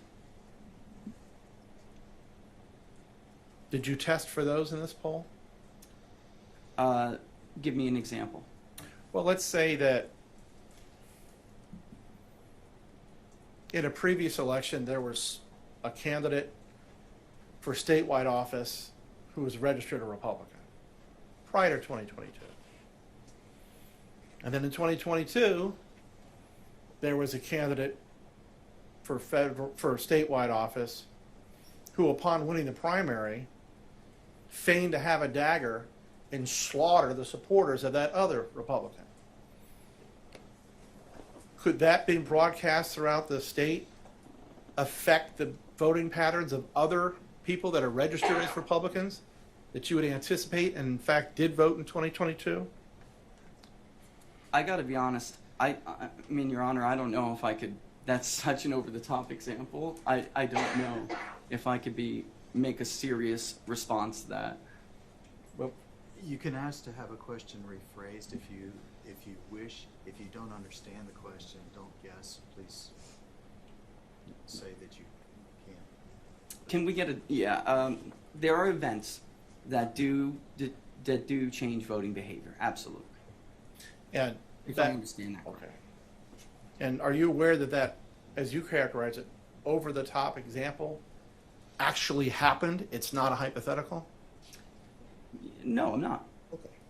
And so therefore you did not test for that in your survey, the results of which are here in this court. Yeah, but if you're suggesting it impacted one group of voters over the other, I can absolutely point to 10 counterexamples where our main problem is not a response bias that would act in the direction that would change the behavior of a voter in the course you're suggesting. I can point to 10 others that would suggest that I have to do my job a lot harder and dig a lot deeper because voters are so terrified to even talk to people and give their opinions anymore. So, I mean... So it's your professional opinion that registered Republicans in Maricopa County that have a history of voting in every election and have, for Senator John McCain, every time he was elected and when he ran for president, would not have a negative reaction to another Republican running statewide who feigns to slaughter the McCain supporters? You know what? That's all going to come up in the margins for candidates, you know, and if they tell me they're going to vote, your example's irrelevant, because if you're telling me they're going to vote and they have vote history, they're not going to lie to a pollster. They'll just simply tell me, I'm not going to vote. Okay, so your opinion is that my example's not going to matter. Is that because every registered Republican is going to vote the same way in every election, regardless of whether the difference of the Republican candidate running for statewide office? Well, first, let me just clarify. I'm not saying your example doesn't matter. I'm saying I'd catch your example. I'd catch those voters. The vast majority of them, I'm going to catch them. So I'm not going to miss them. They're going to say, no, I'm not voting for this candidate A because of whatever, click. And that's it. Or I'm not going to vote because of it. They'll tell us that. But what was the second part of your question again? What was the follow-up? I'll accept your answer.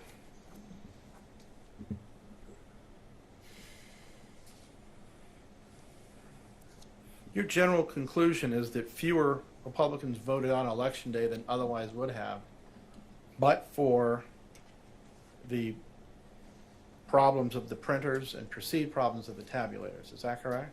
I would say general issues that led to long wait lines. That's what we heard from the voters. No, I can't, just nail down one. That's not my, that's not my purview. And I believe you testified that your research is based upon your study of the behavior of these registered voters in previous elections in Maricopa County? Yes, it's fair to say.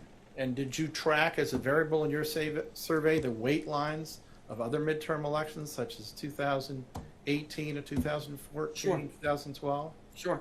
And compared them to presidential election turnouts as well. Well, what was the wait time of this Oh, I thought data you looked at 2012? I thought when you're saying weight, I thought you meant how much weight is given to turnout for different, when you're modeling. Weight lines, and you're being specific to wait times. That's correct. No, I did not study the impact of weight lines in prior elections. I'll see that. So it's difficult for you to examine your own data from 2022 with regard to registered Republicans voting on Election Day and 2022 general election because of wait times based on previous behavior of Republicans who voted on Election Day when you did not look at the wait times in those previous elections. Well, correct? and in fact, actually, in truth, I did look at some weight lines from the presidential election and 18. I didn't look, in great depth, but I do understand that the weight lines in some areas, reported weight lines, were actually longer in 2020. But I think we have to be clear here that your wait time estimate is not the estimate for people who are waiting online. You're looking at site check to the time that they get a ballot. You're not looking at estimates of people who are wrapped around the corner in a shopping center, a mile long. The county weight estimate is not the true estimate. And the 3-minute estimate is greatly exaggerated by adding election day drop-off ballots into that equation. Thank you. So is it your testimony that you did not account for the wait times in the midterm elections of 2012, 14, and 18? I would just say anything beyond a 4-cycle rolling 4-cycle average, which is what we do, I would not have looked at now. And if I may, there's a reason. No, it's for that. okay. You already answered the question. I have another one. Is it your understanding that Republican vote out on 22 was low Republican vote in 22 was low. No, it was in high. Maricopa County? It was still high. It was. Turnout was very strong for Republicans in Maricopa. And to what do you attribute your opinion that it was very strong? The turnout rates versus the Democratic Party, for instance, Republicans absolutely outvoted Democrats as a turnout rate, 80+%, 80 probably. I haven't looked at the latest because the numbers have changed, but probably I wouldn't be surprised to hear if it hit mid-80s, while Democrats were much lower. Mid-70s. Mid-70s? Okay. Democrats very, very, very high. 69.9. Would you be surprised to hear that? No. Now, you've said that you base your opinions in part on the previous voting behavior of the subjects of your survey, correct? Correct. And I believe your early testimony was that you have perceived a difference in voting behavior of people who vote from the early voting list who vote by mail and people who vote election day. Is that correct? That's correct. And you base that on examining their voting behavior in previous election cycles? It's starting now to become a trend, but I base it on the actual vote totals that we're seeing come in, and that's part also on election day. We do get real-time results at my company, so I can actually see, as Maricopa tabulates, what those election results are. So when I'm going to compare that to our work on the exit poll to see how accurate we were. So, for instance, in Maricopa or statewide, what was Ms. Hobbs's margin when all of the early vote was reported, and we'll go and we'll see how close we are in the exit poll, for instance. So you've based your opinion in part on the previous voting behavior of people who have voted early in Maricopa County as opposed to people who voted on election day. Is that correct? That's correct, and I would. And that's Yeah. the answer. And did you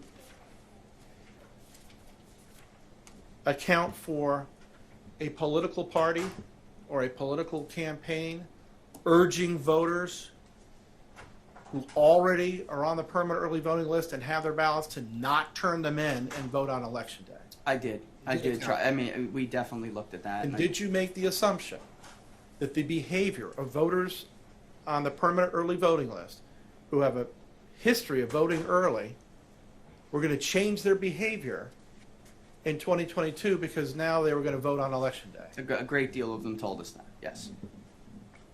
So then your assumption that people's behavior tends to be the same, whether they vote early 2 or 3 or 4 cycles back versus 1 year, is non-valid, correct? No, I think you're misinterpreting. I mean, if they're going to vote at all, they're going to vote based on prior behavior. How they vote by method changes a great deal as time goes on. And I would say from 2020 on, we're really experiencing a very drastic change in how people, certain groups, are deciding to vote.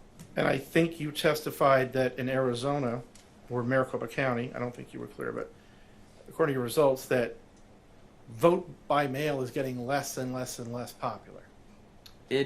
Well, I don't know if we can call that a trend yet, but it does appear from the last 2 cycles that it will be, yes, that's true, just to be, Would it surprise you? not with that- everybody. But Would it surprise you that early voting popularity has exploded in Arizona? I don't know, what are you basing that on? You know, Data, early voters? Yeah, I would, because the people who registered in the last 2 years, newly registered voters in Maricopa County are registering to vote less as an early vote than had.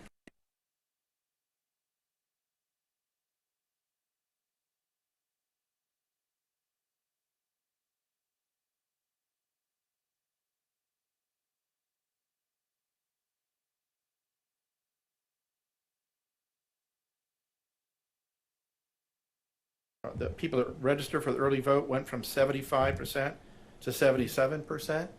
Well, you know what, that could happen, but, and then like I said, it's still that they're not changing their status, you know, and when we talk to them, they are, as you said before, and you were right, there are people who are, and we can see them on the voter file, they're on the absentee ballot list, but then they tell us, I'm still gonna bring my vote on election day, I'm gonna bring my ballot, so I think we're just in a process, and maybe it hasn't caught up yet, the data just hasn't. And you're aware that 84%, are you aware that 84% of the vote in general election in 2022 was early voting? Yes, combined, yes, 16% election day. Thank you. No further questions, Your Honor. That's all the cross-examination? Okay, we desperately need the morning break. We're 35 minutes or 40 minutes past it, so we'll take a 15-minute recess. We will come back at 5 minutes to 11. All rise.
Hey Brian, the recorder is here. Do you have to witness the transfer onto the flash drive?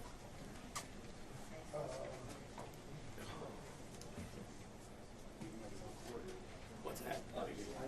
Better sitting down there and just standing up the whole time. You guys want water? No, I'm good, thank you.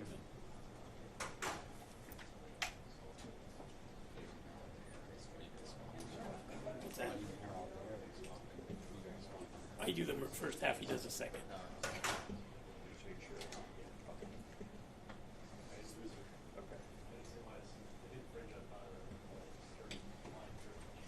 Is there any issue with keeping the screen going on your end?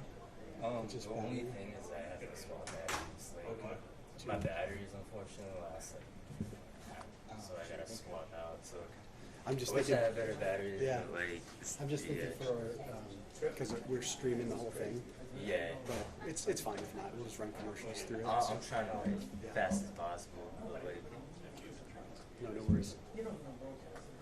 So you're still keeping it up today, because yesterday we were turning off the camera on the break? I'm just gonna keep up on the seal. Oh, perfect. Jim Okay, yeah, Riggs. yeah, oh, that's all I needed. Yeah, I'm not hitting much. Awesome. Yeah. I thought you meant like. No, yeah, no, you gotta do the battery. This won't shut off unless it's off for the camera. Yeah, I'm gonna constantly be charging and everything. Okay. So. Awesome.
Do we need your entire entourage to review this audio?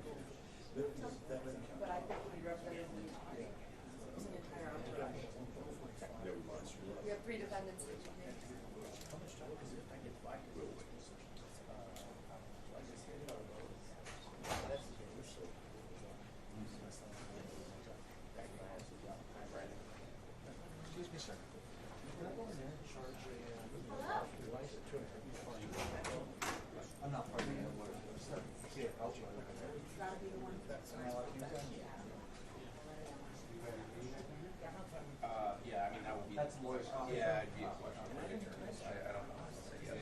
All right. Yeah, there's one right here, Brand. Oh. They're all along the front wall.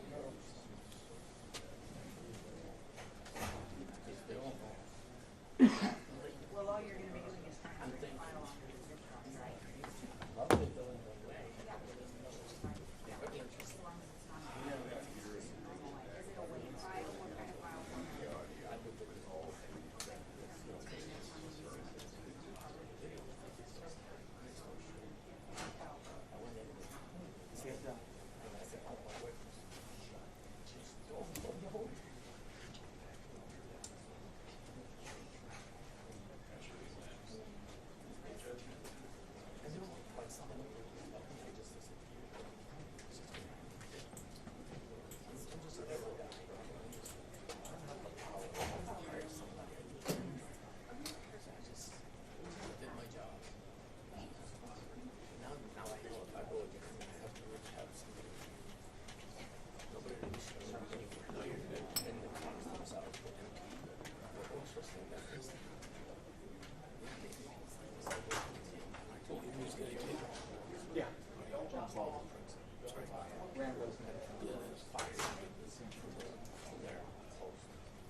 Reminds you so much of my buddy's life.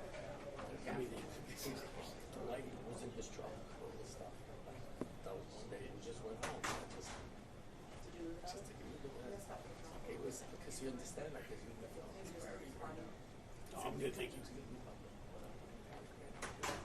Our professor said, he decided to bring somebody else. So that works good. Did he show up? Show up for somebody? Didn't he show up for somebody else? They did the first. He did. We do have Our professor. we have a Central account. Yeah, I went through the campus. You're looking at me like you're not. I'm doing it. Yeah, I'm the guy. Okay, I don't know. It's this table that I'm looking at. You're sitting at this table. this table. I guess, he said that they were waiting for someone from each team to be able to see to it, so, yeah, okay. I just wanna make sure that what I'm saying is, yeah.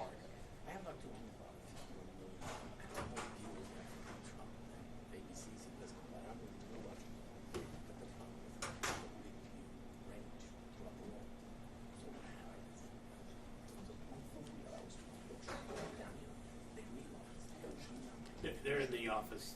This isn't streaming live, is it, right now? No, Okay. I'm just up on the ceiling.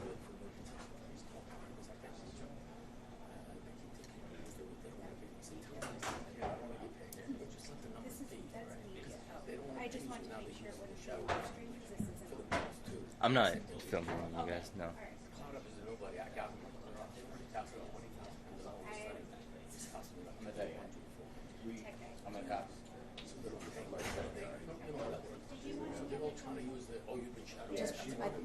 I want them to hear the radio. Yeah, I just want to know whether we can go with this or just wait until. I think that, yeah, all I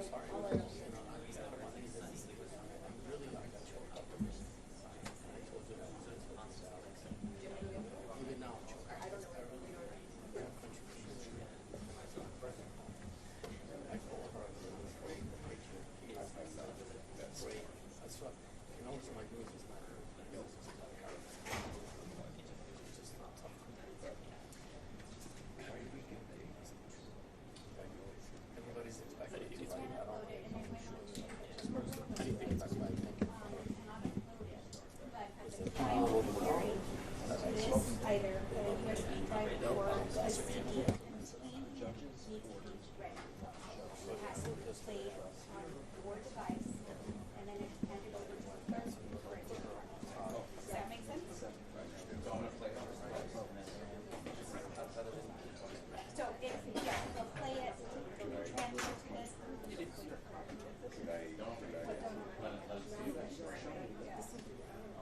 You're gonna find deficiencies everywhere you go. Deficiencies. And now the tax. I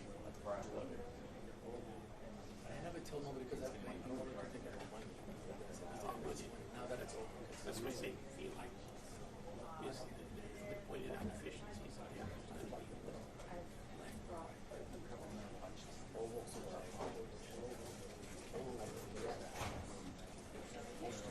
Okay, this is for the voicemail of Betty. Betty the bit 74.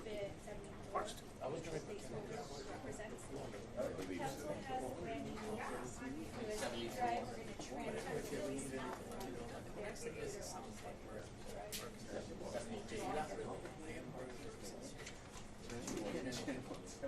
So we'll just need that. And there's a timer. We only did what? We only opened 70. No future. I'm right here.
gonna stand here again. So.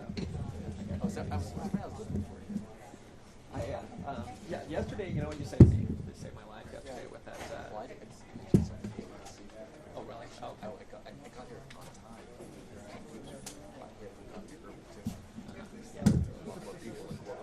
Well, so I didn't know I was going to start early. I'm out of the loop. Oh, did he? Oh, okay. Right. And so I'm going to party. I know. I didn't do it. I felt so terrible. I heard you were there, and I felt really bad I wasn't there, you know. But it was a good time. It was really good. Yeah. A few people were there. Sophie did the prayer, right? I got only 7. Okay. Yes. Yeah. I missed all the good stuff. I don't know that they're going to use it. Yep, we'll get them to you. Well.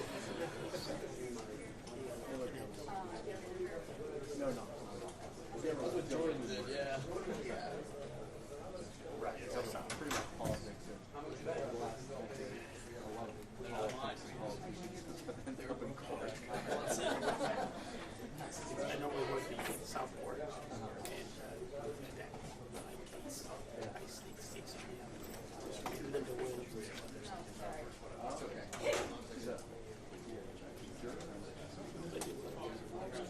Oh, no, Linda. But it's the case is still now. Oh, the Linda Williams. Yeah, there's been quite a few.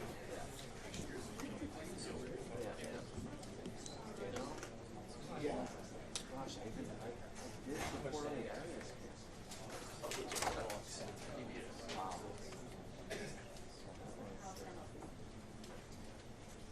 Yeah, And based on John. Yeah. shoes, this is what you was at that news conference when they announced the capture. No, the right guy. The 2 guys.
17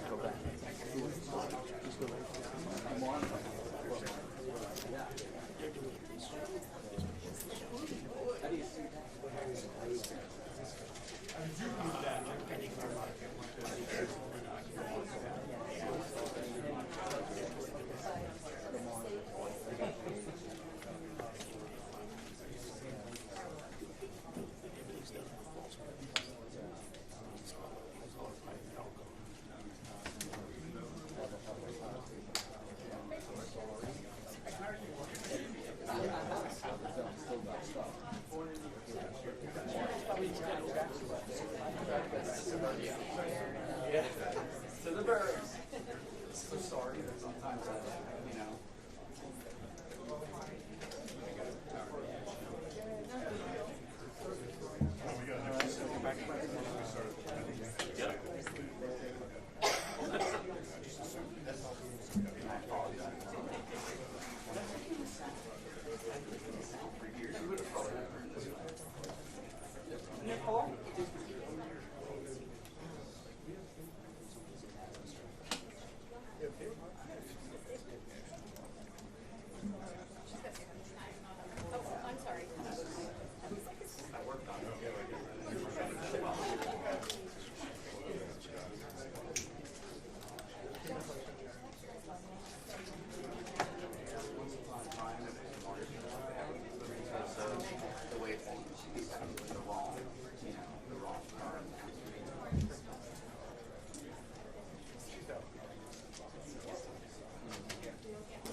CV 2022-095-403 Lake versus Hobbs et al. Present for the record are the parties or the representatives and their respective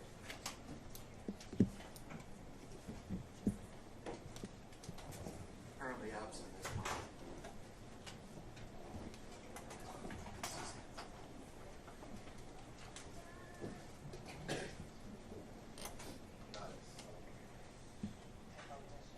It's all right. I know how to hit the record button. For the record, again, this is CV 2022-095-403 Lake versus Hobbs et al. Present for the record are the parties or the representatives and their respective counsel. I've been informed that you've addressed the issue with the exhibit, Mr. Blunt. Yes, sir. I'm led to understand that it's Exhibit 120 that will be marked, that you complied with my request to have an outside clean thumb drive provided, that the recording has been downloaded to the clean thumb drive that has been played for the defense. Am I correct? You are correct. And you wish to offer that as Exhibit 20 to be admitted into the record, correct? I wish to offer Exhibit 120 to be admitted to the record. Any objection from the defense? Your Honor, beyond the standing objection with respect to the 807 issue, I would also note foundation and relevance objections. The witness who reportedly received the voicemail never testified about what document was referred to in there and laid no foundation for its admission. Okay, I'll give that the relevance that it's entitled to, but I'm going to admit it over objection. Thank you, Your Honor. All right, Exhibit 120 is admitted. All right. I believe where we left off was the redirect. Yes, Your Honor, I have a few brief questions. Thank you, Mr. Olson. Mr. Barris, has your polling company ever been ranked by any professional organizations? Yes. And which professional organizations ranked your company? Well, it is my understanding it's being ranked by Real Clear Politics right now. The only other bipartisan group, I would say, that has looked at our work thoroughly and ranked it is Election Recon. They're a forecast website. And what was your ranking by Election Recon? Big Data Polls #2. So your company is ranked number 2? Yes. Out of how many? They look at a lot of polls, only published the top 10. You have to have 4 cycles of polling history to be ranked by them. So a good deal. I would say it's probably in the neighborhood of 200 plus. So out of 200 plus polling organizations, you were ranked by Election Recon as number 2? Yes. And is that based at least in part on the accuracy of your polling results? It's, yes, how much of a bias you may have to one party candidate or the other, and your accuracy rate.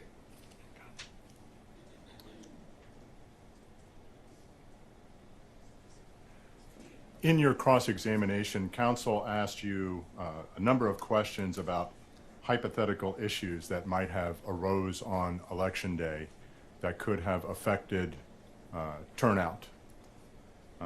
Based on your conversations with the participants in your survey, do you have an opinion as to what the primary issues that those participants were telling you about? Absolutely. And what is that? Objection, Your Honor.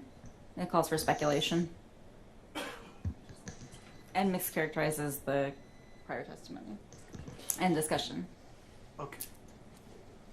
We could cure the second half of the objection by simply asking a straight question and not basing it upon any statement of prior testimony or answers. And I would, the question I think that you were posing, I just want to make sure that it's directed to the basis for his statements related to the opinion relating to the reasons for not showing up. I'll rephrase the question, Your Honor. You understand what I'm saying? I think I do. All right. Well, if you don't, I think we'll hear about it in just a second. So please re-ask the question, sir. You were asked by counsel for the defendants a number of hypotheticals that might have affected turnout on Election Day. You spoke with the number of participants. Sorry, objection, Your Honor. Can I finish my question, maybe? He's repeating exactly what he did before. And he's characterizing my question as hypothetical when it was not. And the court specifically asked him to just pose the question without referring to my previous question. Your Honor, I'm actually not referring to his examination. I'm referring to your co-counsel, and she actually used the word hypothetical.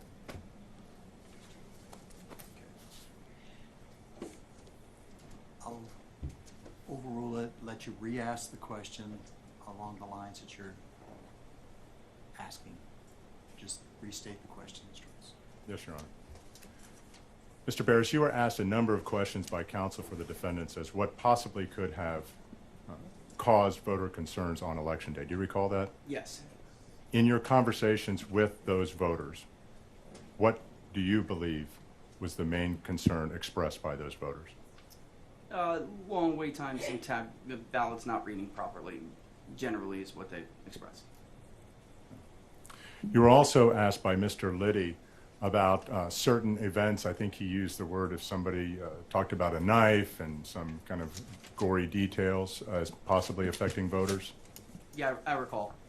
If I told you that any comments like that were made several months before the election, would any impact, any comments such as that be included in your data? Yes, as I said before, Mr. Olson, people would tell us they're simply not voting or they're voting for somebody else. It would have been included. It's after the fact. So I believe you said that you have never experienced a drop-off rate on exit polling that you experienced in November 2022 before? That's correct. And what was that drop-off rate again? The drop-off rate is normally anywhere between 5 to 8%. So for mail-in balloting, those who chose to vote by mail, the drop-off to 93% completion rate, meaning of those who said, yes, I will take your exit poll, 93% did, in fact, complete the exit poll. It was 72% for Election Day voters, which we don't see the differences like that.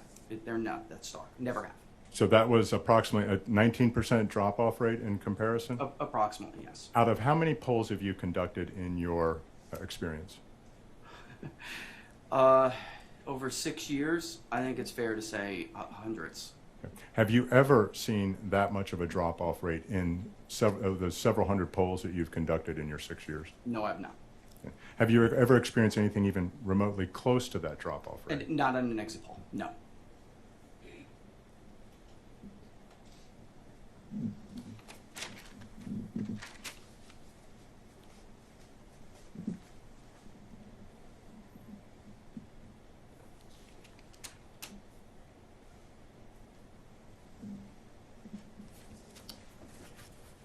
Thank you, Mr. Barris. Your Honor, we have no further questions.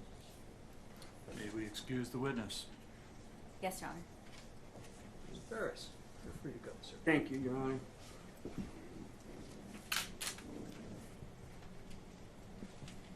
Okay. Counsel, have we attended to all the exhibits that the plaintiff intended to offer?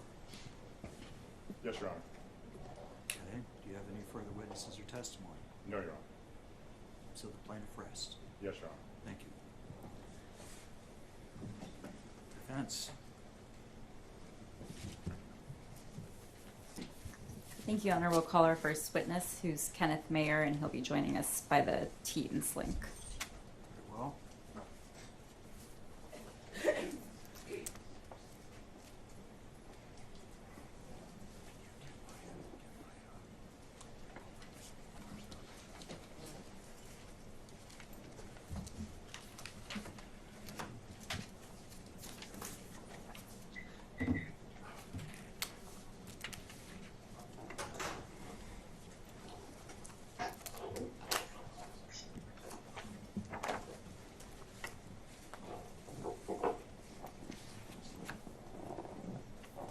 Mr. Mayor, can you hear me? I can, Your Honor. I'm going to have you sworn in, sir. If you'll raise your right hand, my clerk is going to swear you in. You do solemnly swear the testimony you're about to give will be the truth, the whole truth, and nothing but the truth, so help you God? I do. Very well. During, you may proceed when you're ready. Thank you, Your Honor. Good morning, Dr. Mayer, and thank you for being here. I'd like to just begin by discussing your background. So first, will you please briefly describe your education? I have a PhD in political science from Yale University that I received in 1988 in political science. I received a bachelor's in political science with a minor in applied mathematics from UC San Diego in 1982. Next, will you describe what position you currently hold? I am currently a professor of political science at the University of Wisconsin-Madison and an affiliate faculty at the La Follette School of Public Affairs, also at UW-Madison. Now, can you briefly describe some of your scholarly work and the publications in which it appears? Most of my recent scholarly work has been in the area of election administration, everything from voter turnout to wait time and non-voting, voting rights, redistricting, and also academic studies of the presidency. Okay, and can you, I know you just described a number of different areas of research. Can you focus a little bit on some of your work as it relates to polling and tell us a little bit about your background there? I have actually done various polls since my earliest days at Wisconsin. I was hired as a pollster in the early 1990s. I have done work in the last 15 years, surveys of state election officials. I'm on the board or steering committee of a unit here at UW called the Election Research Center, and we've done a number of polls around the Midwest and states in 2016 and 2020. I've also done surveys of non-voters, so I've been involved with the design and execution of surveys and polls over the last 30 years. And another sort of relevant to this case area that I would like you to describe some of your background in. Specifically, can you describe some of the work that you have done relating to polling place lines? I was part of a national research group that did a study of polling place wait times and lines in 2016. And I'm currently involved with some advice or consulting with a local municipality about optimizing their allocation of polling place resources to reduce wait times. And have you previously testified as an expert in legal cases? Yes, many times. Have courts relied on your expertise and opinions? Yes, they have. Has a court ever rejected your testimony? As being excluded as a non-witness or not an expert witness, no. Have you served as an expert witness for both plaintiffs and defendants in the cases that you've been involved in? Yes. And have you worked on behalf of both Republicans and Democrats? Yes. Now, turning to this case and your work in this case, as it relates to printing and tabulator issues, what were you asked to do? I was asked to evaluate claims that issues at voting centers caused long wait times or had resulted in voters basically walking off or not being able to vote. My analysis was focused on the available data. Did you review the complaint that was filed in this case? Yes, I did. What about any of the attachments to that complaint? I reviewed the attachment with respect to a number of the affidavits that or declarations that voters had filed, and also reviewed the report of Mr. Barris. Have you watched any of the testimony that's been given in this case yesterday and today? Yes. Have you watched all of it? Yes. So as it relates to the question that you analyze, what is sort of your high level opinion? My high-level opinion is that all of the claims that were made in the complaint about the effects of voter wait times, the claims of disenfranchisement, claims of a disproportionate effect on Republicans and Lake voters, that they are all based on pure speculation, that there's simply no data to support any of those claims, and actually quite a bit of data that suggests that those things actually did not happen. Okay, let's now discuss sort of the specifics of what you base your opinion on. Are you familiar with reconciliation and provisional vote data? Yes. Just generally, what is that? So in this context, reconciliation data typically refers to comparing data on the number of voters who check in at a polling place and the number of ballots that are cast. Provisional vote data, there are a number of circumstances in which people will present at a polling place, and for one reason or another, there are questions about their eligibility, and rather than turn them away, after the Help America Vote Act in 2002, polling places are required to let them vote provisionally. They cast a ballot, and then after Election Day, election officials try to figure out whether or not they were eligible. And if they're eligible, if they find out or conclude that those voters are eligible, the ballots are counted. Otherwise, they're rejected. And what about reconciliation data? What is that? Well, that's the comparison of check-ins and ballots, which will provide information if there are people who check in at a polling place. When they check in, they show their ID, they identify themselves, and the number of ballots that are cast, and those numbers should line up or be close. And did you examine reconciliation and provisional vote data in this case? I examined the summary data reported by Maricopa County. And what did that data show? It showed that there were, I think the numbers are, there were 170 voter difference between the number of people who checked in and the number of people who cast a ballot. And we don't have information about why they were not, or they did not cast a ballot, either a ballot that wasn't counted or a potential walk-off. So that gives us an idea of the number of people who, for example, might have presented at a polling place and because of trouble with the ballot or trouble with the tabulator, simply left without putting their ballot into door 3.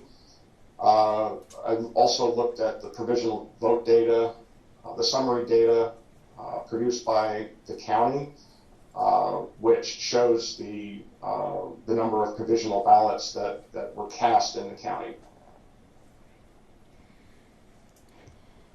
And what about, did you look at any data about voters who perhaps checked in at one voting location but then didn't ultimately vote there and voted somewhere else? Yes. So there is a process that voters who check in at a voting center and for one reason or another have trouble turning in their ballot, or there was a tabulator issue, they didn't want to use the door 3. They had the opportunity to actually check out of a vote station and go to or vote center and go to another vote center.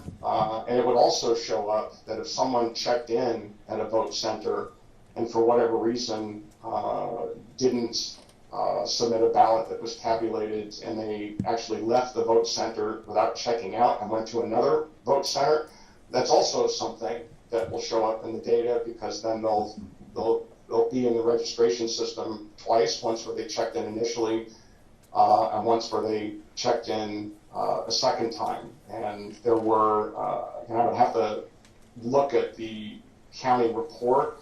I think there were 84 people, 94 people who checked out and then checked back in and voted.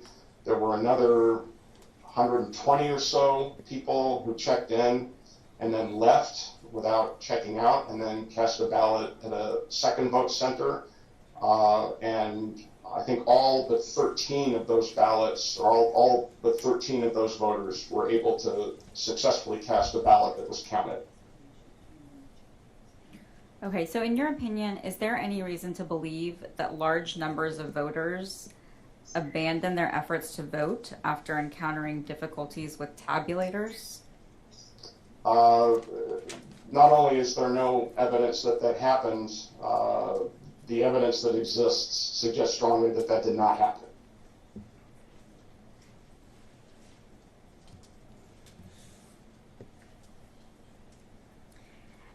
And I think you mentioned this already, but the voters who perhaps did encounter an issue with a tabulator, did they have another option of how to submit their ballot for counting?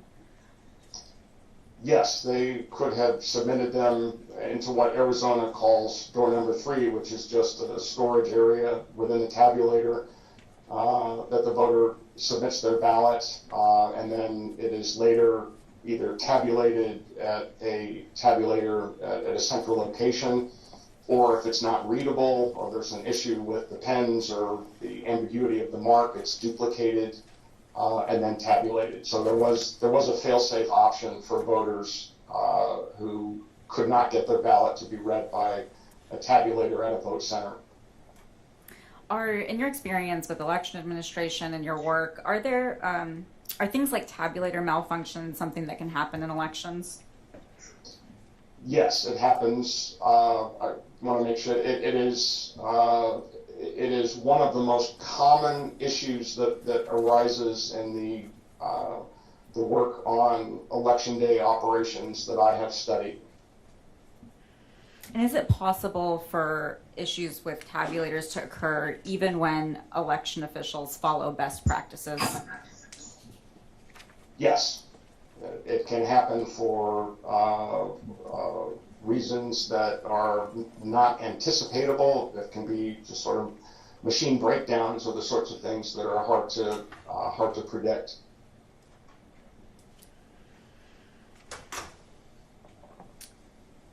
When tabulators do break down, is that a reason to suspect that the integrity of the election results are somehow compromised? No, it's not. Are you familiar with the Cybersecurity and Infrastructure Security Agency? Yes, I am. What is that? It is a unit within the Department of Homeland Security that was created to address critical infrastructure problems and cybersecurity problems, and I believe it was in 2017 when election infrastructure was declared a critical infrastructure. It became part of the purview of that unit within DHS. Has that agency put out any information or guidance on sort of how to think about tabulator malfunctioning and whether that has any effect on election integrity? Yes, they have. They put out information that provides their conclusion that when you have a paper ballot, that's a physical record, and that's universally agreed to be the best way to secure the integrity of elections, because you have a physical representation of the vote. And they put out information to combat misinformation that says that the fact that there's a paper ballot means that tabulator malfunctions actually don't undermine the integrity of elections, because even if one tabulator is not able to count a ballot, the ballot is still there. It can be counted. So in the view of CISA, a tabulator problem does not compromise the integrity of an election when you have a paper ballot. Okay, so to kind of wrap up this part of what we've been discussing, did you find any evidence that large numbers or any specific number of voters were disenfranchised because of the tabulator issues that occurred in Maricopa County? No, and I'll restate this as about what I said earlier. Not only is there no evidence that that occurred, the evidence that we have and things that we can directly observe suggest conclusively that that did not happen. Okay, let's next discuss the lines at voting centers in Maricopa. What does the data show about wait times in the 2022 general election in Maricopa? Working with the data that the county produced, it does indicate that there were long wait times, sometimes exceeding an hour and a half or 2 hours at some vote centers. Do you recall roughly how many vote centers had that sort of a wait time? I would have to look at the report. I think it may have been 7%. So, but I don't recall specifically sitting here. Okay. Can we pull up what's been marked as Defendant's Exhibit 2? I'm sorry, Exhibit 1.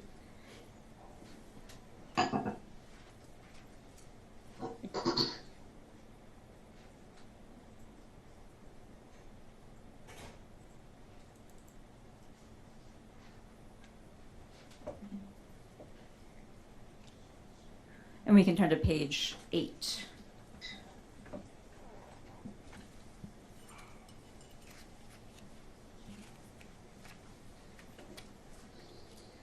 And we can focus in on the paragraph that starts in 2022.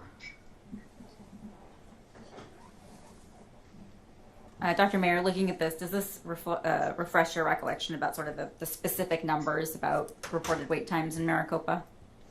Yes. So the 7% reflects the percentage of vote centers that had maximum wait times of over an hour, and that nearly 3/4 or 72% reported a maximum wait time of 30 minutes or less. What's your understanding of how Maricopa County measured the vote times? My recollection is that the process was described in the 2022 election plan, that they were monitoring the number of voters who were checking in over time at vote centers, and then were actually counting the number of people waiting in line at regular intervals. I think it was 15 minutes.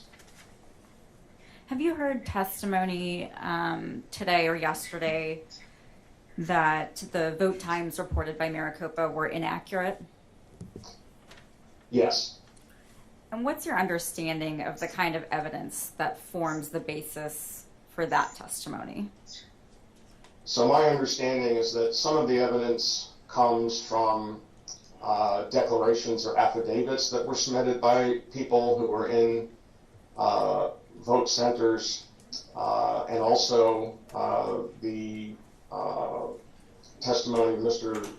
Sumklar yesterday afternoon, when he testified that he observed, and other people who told him that they observed long wait times at more vote centers than what the county data reported. And based on your experience, how does that kind of sort of self-reporting or one-off statements, how does that compare to the type of systematic monitoring that you described that Maricopa did? Well, one of the things that we know in this research that I've been involved with is that estimating or calculating voter wait times is not a completely straightforward process. You can't just look at a line by itself and estimate the line or the wait time from looking at a line. You have to go through a systematic process of looking at the throughput or the number of people that, in this case, a vote center can process in a given amount of time, and you have to do it regularly. In the research that I was involved with in 2016, we had people observing polling places at precincts and locations all over the country, and we trained the observers that the way that you estimate the vote time and processing time is that you have to systematically pick every fourth, every eighth, some regular number of voters. You have to count the number of people waiting in line. You have to time it with a stopwatch or a digital timer on a phone or a watch. It's not something that you can estimate by just kind of eyeballing it. It needs to be systematic. And my conclusion from comparing the way that the county estimated vote times in those self-reports, that my conclusion is that the county method is likely to have been more reliable than the self-reports. Are there any issues with self-reporting specifically that can affect how reliable those sorts of estimates are? Yes, there's actually a long literature, not just on line length and wait time for elections, but this is something that businesses are concerned about. One of the things that research shows is that even someone's perception of how long they have been waiting in line is frequently not accurate, and it can be affected by their frustration and expectations. Someone may feel or report that they've been waiting in line longer than they actually have when it conflicts with what they think ought to have happened. So there are a lot of ways in which non-systematic or impressionistic reports of wait times can be less accurate than systematic evaluation or estimation or calculation of wait times. And you mentioned that you reviewed some of the declarations that were submitted in this alongside the complaint. Was there any evidence in those complaints of sort of this unreliability or variation from the self-reporting that you saw? One of the things that I noticed in those reports is that there were very, very wide variation in reports of the number of people who were waiting in line and how that correlated with wait times. There were some reports that said that someone at a vote center counted a line of 35 to 100 people with a wait time of an hour and a half. Other reports that a line was 500 people long and with an hour wait time. People were giving ranges of line lengths from 250 to 500, 35 to 100, 100 to 250. There's lots of variation. And again, you can count the number of people in line, but it actually is, it's more difficult to do that when you're just kind of estimating it. So there was wide variation in the reports of line length and wide variation in how line length was the claims that a particular line length led to a particular wait time. Thank you. So now I'd like to move on to Mr. Barris and the testimony that was given this morning and the report that you reviewed. Let's start with the conclusion or the opinion that the tabulator issues at vote centers disenfranchised enough voters to affect the outcome of the election. Do you agree with that conclusion? No, absolutely not. There's absolutely no evidence to support that conclusion.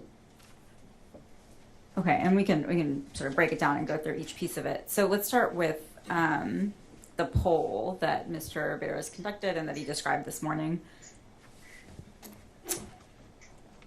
In your opinion, does that exit poll support Mr. Barris's conclusion? Not at all. What are some of the issues that you found with that poll? So as I listened to Mr. Barris's testimony,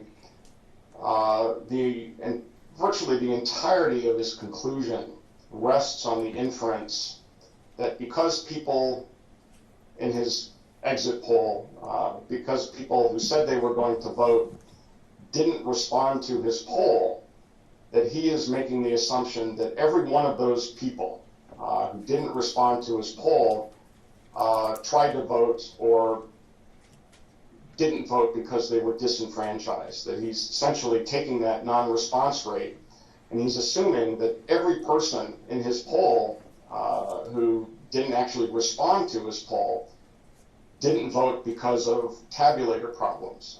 And there are about 5 logical leaps that you have to go through to get from that premise to the conclusion. And there's just no evidence to support that contention. It's just a series of assumptions and speculation. Can you give some examples of other reasons that somebody might not have ended up responding to that poll? One of the reasons is that people often say they're going to vote when they are not going to, when they don't vote. There's research from 20 years ago that shows that when you validate vote records, and again, when you are doing an exit poll or you're connecting with a voter or a registrant because of being able to identify them in a voter file, you know who they are, and you can follow up and see if they actually voted. And there's research from sort of the early 2000s that show that sometimes 25-30% of people who say they're going to vote actually don't vote. So that's one possibility, is that the people who said that they were going to vote didn't vote. So that's one possibility.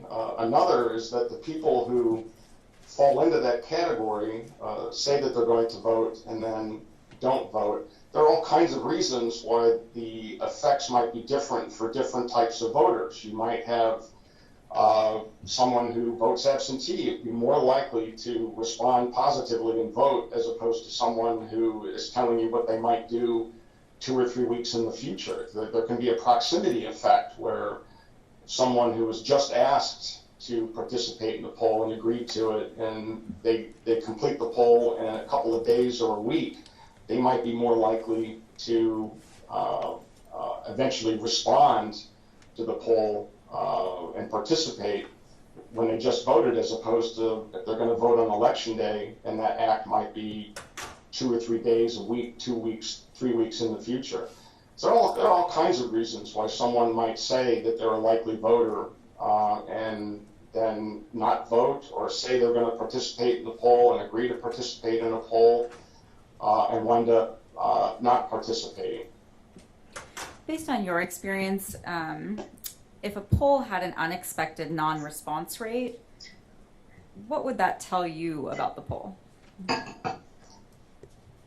Well, the first thing that I would think of if I had that kind of differential non-response rate is that I would worry that there was something wrong with the poll. There was something about the sample, something about the selection criteria, something about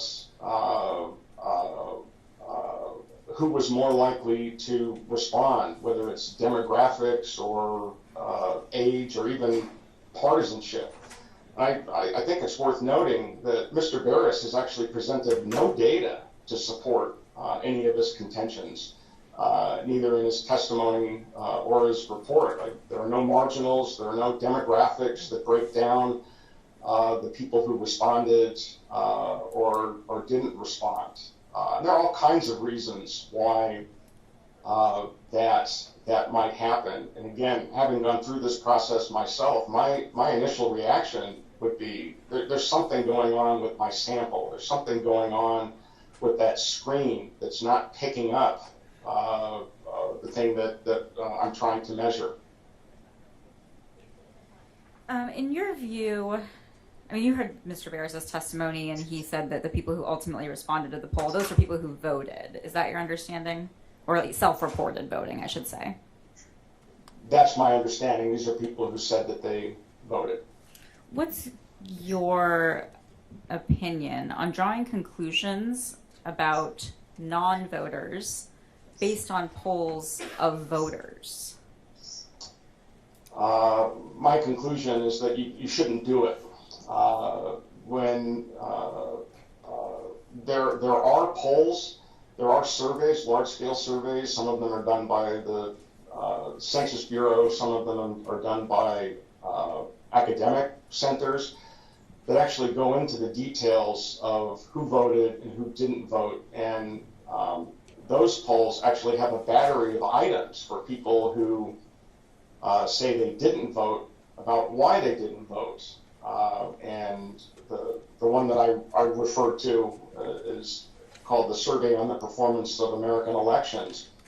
It actually has a 13-item battery that goes into why people didn't vote, that they weren't interested, they weren't registered, the lines were too long, it was raining, they had lacked transportation. There are all kinds of reasons, but I don't think, in my view, it's decidedly improper or wrong to make inferences about why people didn't vote by asking questions of people who did vote. Let's shift gears a little bit and talk about some of the specific calculations that Mr. Barris did. Mr. Barris gave some testimony about what would happen if overall turnout had been 2.5% higher, or some range, some, I guess, undefined range higher. In your opinion, is there any reasonable basis for Mr. Barris' selection of 2.5%? Or any range? Well, I mean, going by what Mr. Barris said in his report, is that he picked 2.5% because that is the number that would generate, in his view, uncertainty about the outcome. There's just no basis for that. He's picking that number out of the air. There just is zero basis for speculating that turnout might have been, and you know, he's presenting this as a what if, but it's not just a what if. He's presenting this as a possible scenario to shed doubt on the outcome, and there's just no basis for that number. And there's also a little bit of sleight of hand that he did in doing the calculation, because the 2.5%, he thinks, well, what if 2.5% of voters, turnout overall increased by 2.5%? Well, he's assuming that every one of those 2.5% would vote like an election day voter, and there's just no basis for that. If he wants to say that turnout will go up by 2.5%, well, fine, but those voters, most of them will vote early or absentee. Some of them will vote on election day. If you want to speculate the turnout goes up by 2.5 or 5% or 10%, you would have to assume that those voters would vote like the ones who have already voted. So, not only is there no basis for that 2.5% figure, he's doing his math incorrectly about how he thinks those people would vote. So kind of putting aside the kind of fundamental flaws that you just described with Mr. Barris's process, can you talk a little bit about the actual calculation he did using that 2.5%, and any issues that you see with that calculation? Sure, that he speculated. So this is all just a counterfactual that he's making up, and asking what would happen if 2.5% more people voted. He's applying that 2.5% to the total number of people who voted in Maricopa County. So he's counting election day voters, early voters, people who dropped off, the total number of voters. When what you would have to do, if you were thinking about what a 2.5% election day turnout difference would make, you would have to think about who hasn't voted, taking the population, the registered voters minus the people who have voted absentee or early, minus the people who voted on election day, minus the people who dropped off their ballots on election day, minus the people who voted provisionally. And that gets you down to about 900,000 voters. And so if he wants to speculate about what a 2.5% turnout increase might be, that's the population that you would have to look at. And again, that's not 39,000, which is his top level result. That's about 21,000 and change. So total election day turnout was about 250,000 people. Had there been 39,000 more voters, what sort of increase in election day turnout are we talking about there? That would be about a 16% increase in election day turnout.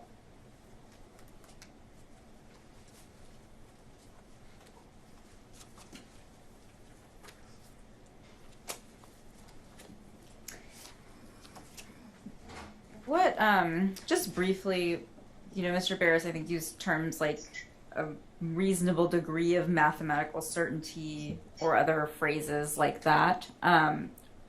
What are your thoughts on those sorts of qualifications or modifiers, I guess? Well, reasonable degree of mathematical certainty is actually a term that has no meaning. It's not something that is used in academic work. It's something that the National Institutes of Standards and Technology, the federal agency, says you shouldn't use because it doesn't convey any actual meaning. And I think what Mr. Barris is doing is he's relying on jargon to give a veneer of scientific precision to his calculations, again, that there's no basis for. So it's a phrase that doesn't have any real meaning. And getting close to the end here, are you familiar with big data poll? I had not heard of them before my work on this case. Through your work on this case, what's your general impression of how they're regarded in the polling community? Well, again, 538 gives them a failing grade and excludes them. And again, they do that because of either lack of transparency about methods, inaccurate methods, or accuracy. So based on that and the evaluation of the pollsters who are in that group, about 490 pollsters, based on that, my conclusion is that they are not well regarded by the professional polling community. Okay, and I think last question for you from me. You've already said that you've watched all the testimony given at this trial. Based on everything that you have seen and heard, in your opinion, is there any reason to believe that the tabulator issue on Election Day in Maricopa County prevented or discouraged enough voters sufficient to change the outcome of the election? No, and again, not only is there no reason to think that that had happened, the available data suggests conclusively that that did not happen. Thank you, Dr. Mayer. That's all from me, and now the Plaintiff's Counsel will probably ask you some questions.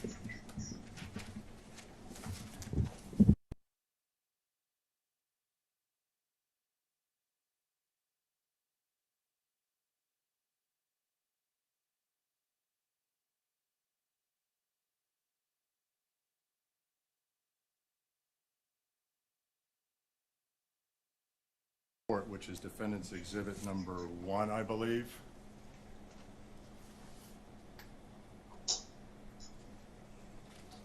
So I just say, Counsel, I can't see you.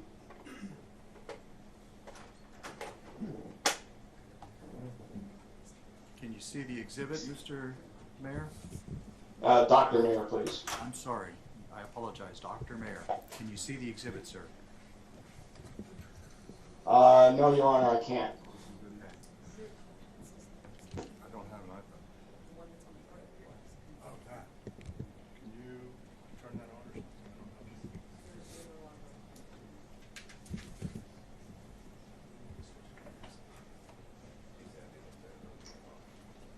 I can see it now. Okay, good. Thank you, sir. All right, Mr. Mayor. Let me read you the first paragraph of your report. You state, and you drafted this report before the court sustained the claim, certain claims in this complaint, correct? I'm sorry, I don't understand the question. What date did you draft this report? I believe I submitted this report on Monday, the 19th. Did you know that the court had sustained certain claims made in plaintiff's complaint before you submitted this report? No. So in your report, you state in the third paragraph, the allegations are reminiscent of false claims made about the 2020 election, in which former President Donald Trump and his supporters made absurd arguments about election fraud in multiple states, including Arizona. As was repeatedly found by federal and state courts all over the country, those claims were based on completely unreliable data and evidence and contorted basic facts about election administration into fanciful conspiracy theories. You see that, sir? I actually can't see that in. Do you recall making do you recall making that statement in your report? Yes. Okay. So as I said earlier, the court found that 2 of plaintiffs' claims were sufficiently meritorious to allow them to proceed to this trial. Is it still your contention that these 2 claims are absurd, fanciful conspiracy theories? My contention is that the claims that the tabulator problems disenfranchised enough voters to cast the election into doubt are incorrect. Well, you made a number of assumptions or arguments in your report, such as on signature verification as well, didn't you? Yes. Okay. Are you a signature verification expert? No. My conclusions were based on data on signature rejection rates.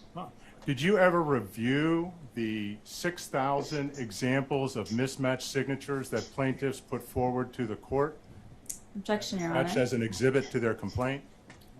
Objection, Your Honor. This is all relating to claims that have been since dismissed from the case. And we're not part of the direct examination or anything that Mr. Mayor has testified to today. Okay, scope of cross isn't going to apply. Relevance.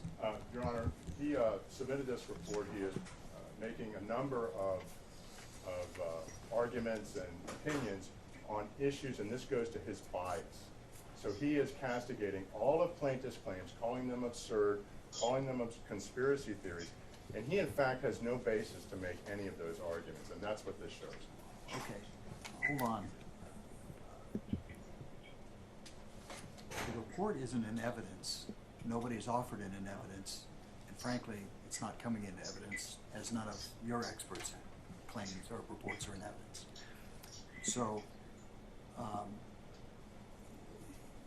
you're the one the door wasn't opened for, so to speak, as to those issues.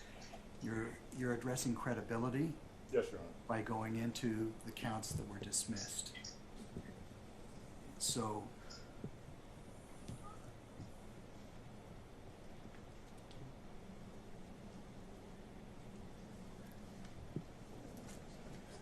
I can give you some leeway in terms of addressing his opinions as they relate to a baseline for who he is and where he draws his experience from for rendering opinions, but we're not getting into the weeds related to the minute details of why certain claims were dismissed or not. Fair enough? Yes, Your Honor. Okay. Thank you, Your Honor. All right, Mr. Mayor, you claim to be an expert in a number of things. I'm curious, as an expert, is it important to rely on relevant data before you render an opinion? Yes. Okay.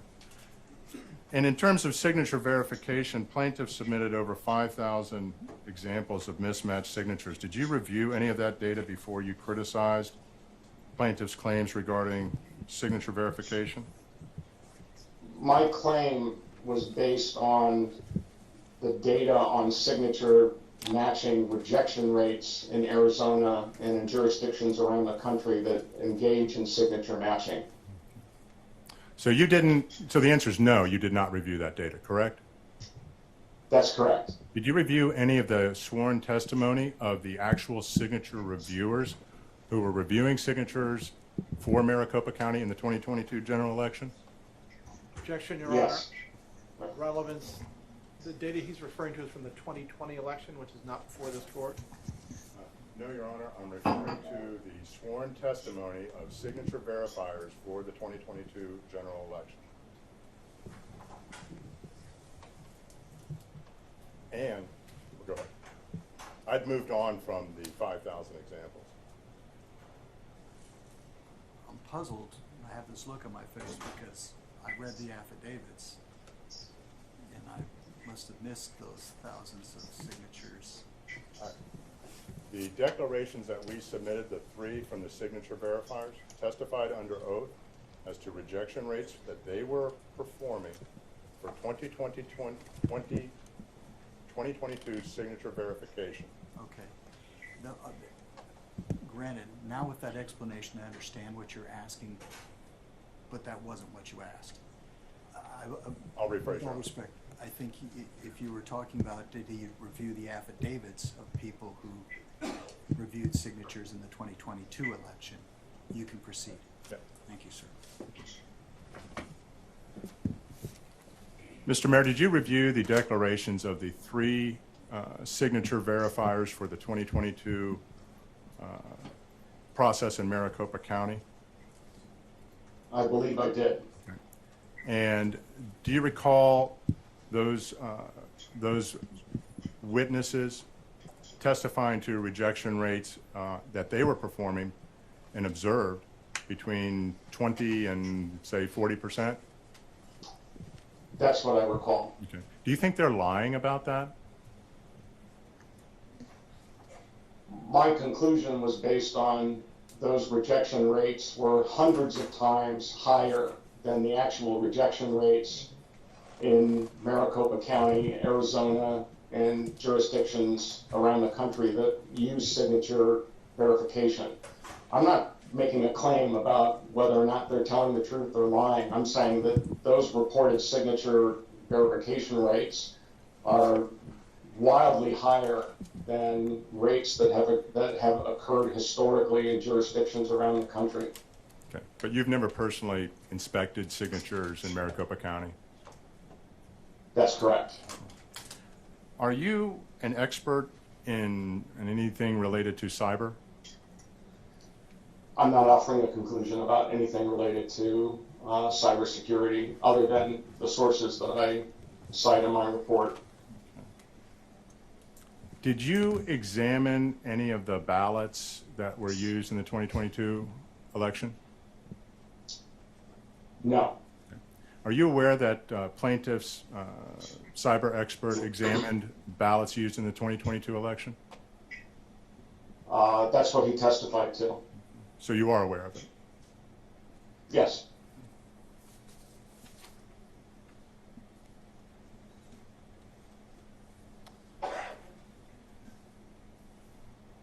Were you in Maricopa County on election day? No.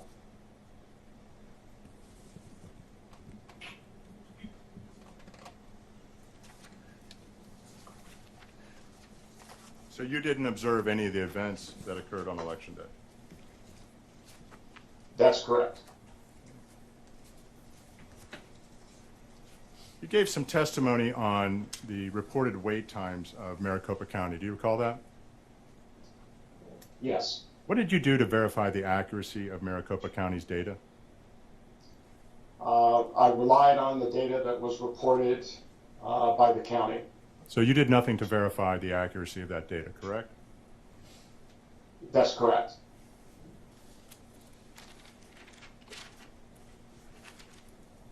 Is it fair to say that wait lines at various vote centers could vary in the rate of movement? I'm sorry, can you ask that again? So you can have varying rates of movement within wait lines at different vote center locations, correct? I'm not quite sure I understand what you mean by rates of movement. Well, the length of time it takes to get through the line. So that can vary, yes. Okay, and that can vary for many reasons, correct? That's correct. So, for example, if tabulators at one center were down 80% of the time compared to another center where the tabulators were down maybe 10% of the time, that could cause the wait times to vary, correct? That's correct. And so a variance in wait times wouldn't necessarily just be because of some supposed issues with self-reporting, correct? It's possible, yes.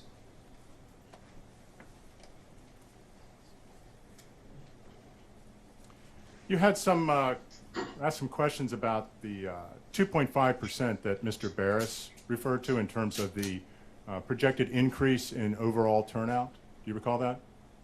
Well, it wasn't a projected increase, it was a hypothetical increase, but yes. Are you aware that the county in their 2022 general election plan made 2 forecasting models for turnout on election day? Yes. Okay. And are you aware that the one model projected around, I think, 290,000 as the turnout on election day? Yes. And are you aware that the other model projected somewhere around, I think, 250,000 on election day? Yes. What's the, that's about roughly a 40,000 voter difference, correct? 290 That's minus correct. 250. What's the percentage on the overall turnout of that 40,000 delta? Approximately. So you're asking what's 40,000 divided by total turnout in Maricopa County? Yes, for 2022. I mean, I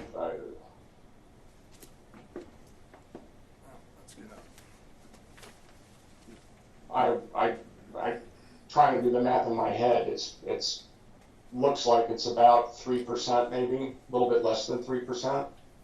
Okay, so Maricopa's own projections showed a delta of approximately 40,000 voters as having about 2.5–3% impact on overall turnout, correct? Well, you're talking about 2 probabilistic forecasts, but yes, the difference is about 40,000 between those 2 forecasts.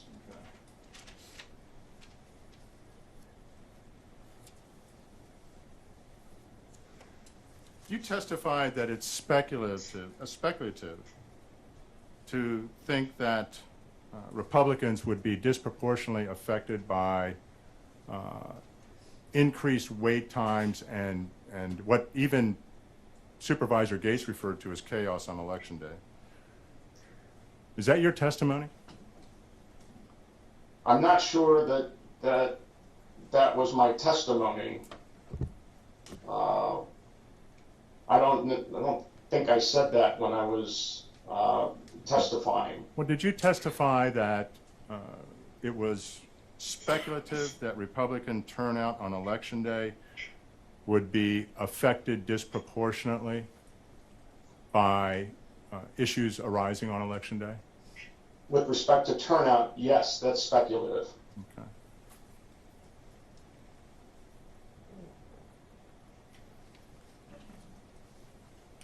Would you agree that Republicans turn out on Election Day for the 2022 general election in Maricopa at least a 3-to-1 ratio compared to Democrats? Well, I would phrase it differently, that of those who turn out on Election Day, those are more likely to be Republicans. I'm not sure if the breakdown in their vote was 3-to-1. So you don't know what the ratio is? Well, you could look at it with what the vote actually was. Mm-hmm. Do you know what the vote actually was? The ratio between Republicans and Democrats on Election Day? Specifically with regard to Election Day turnout, Yes. I think it was in the range of 70%, but I'm not certain what the precise figure is. So 70% favoring Republicans to Democrats? Well, in terms of the vote.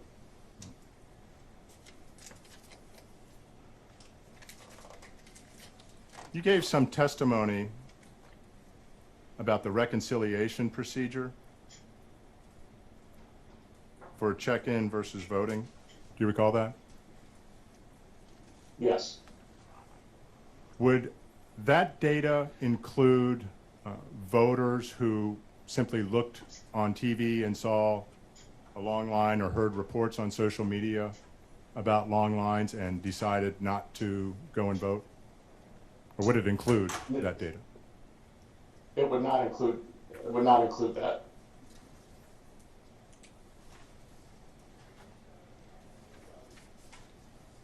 Thank you. I have no further questions. Redirect. No redirect, Your Honor. Okay. Can we excuse the witness then? Yes, Your Honor. Thank you. Thank you, Dr. Mayer. That'll conclude your participation. You're excused, sir. Thank you, Your Honor.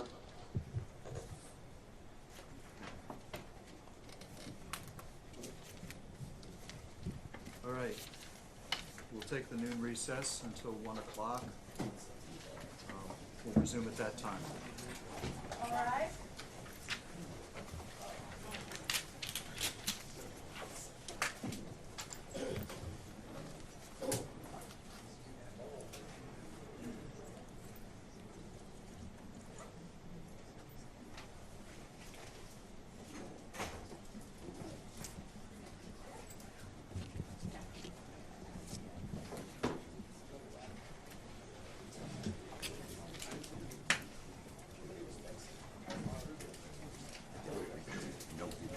Nothing. And the way you said it. Well.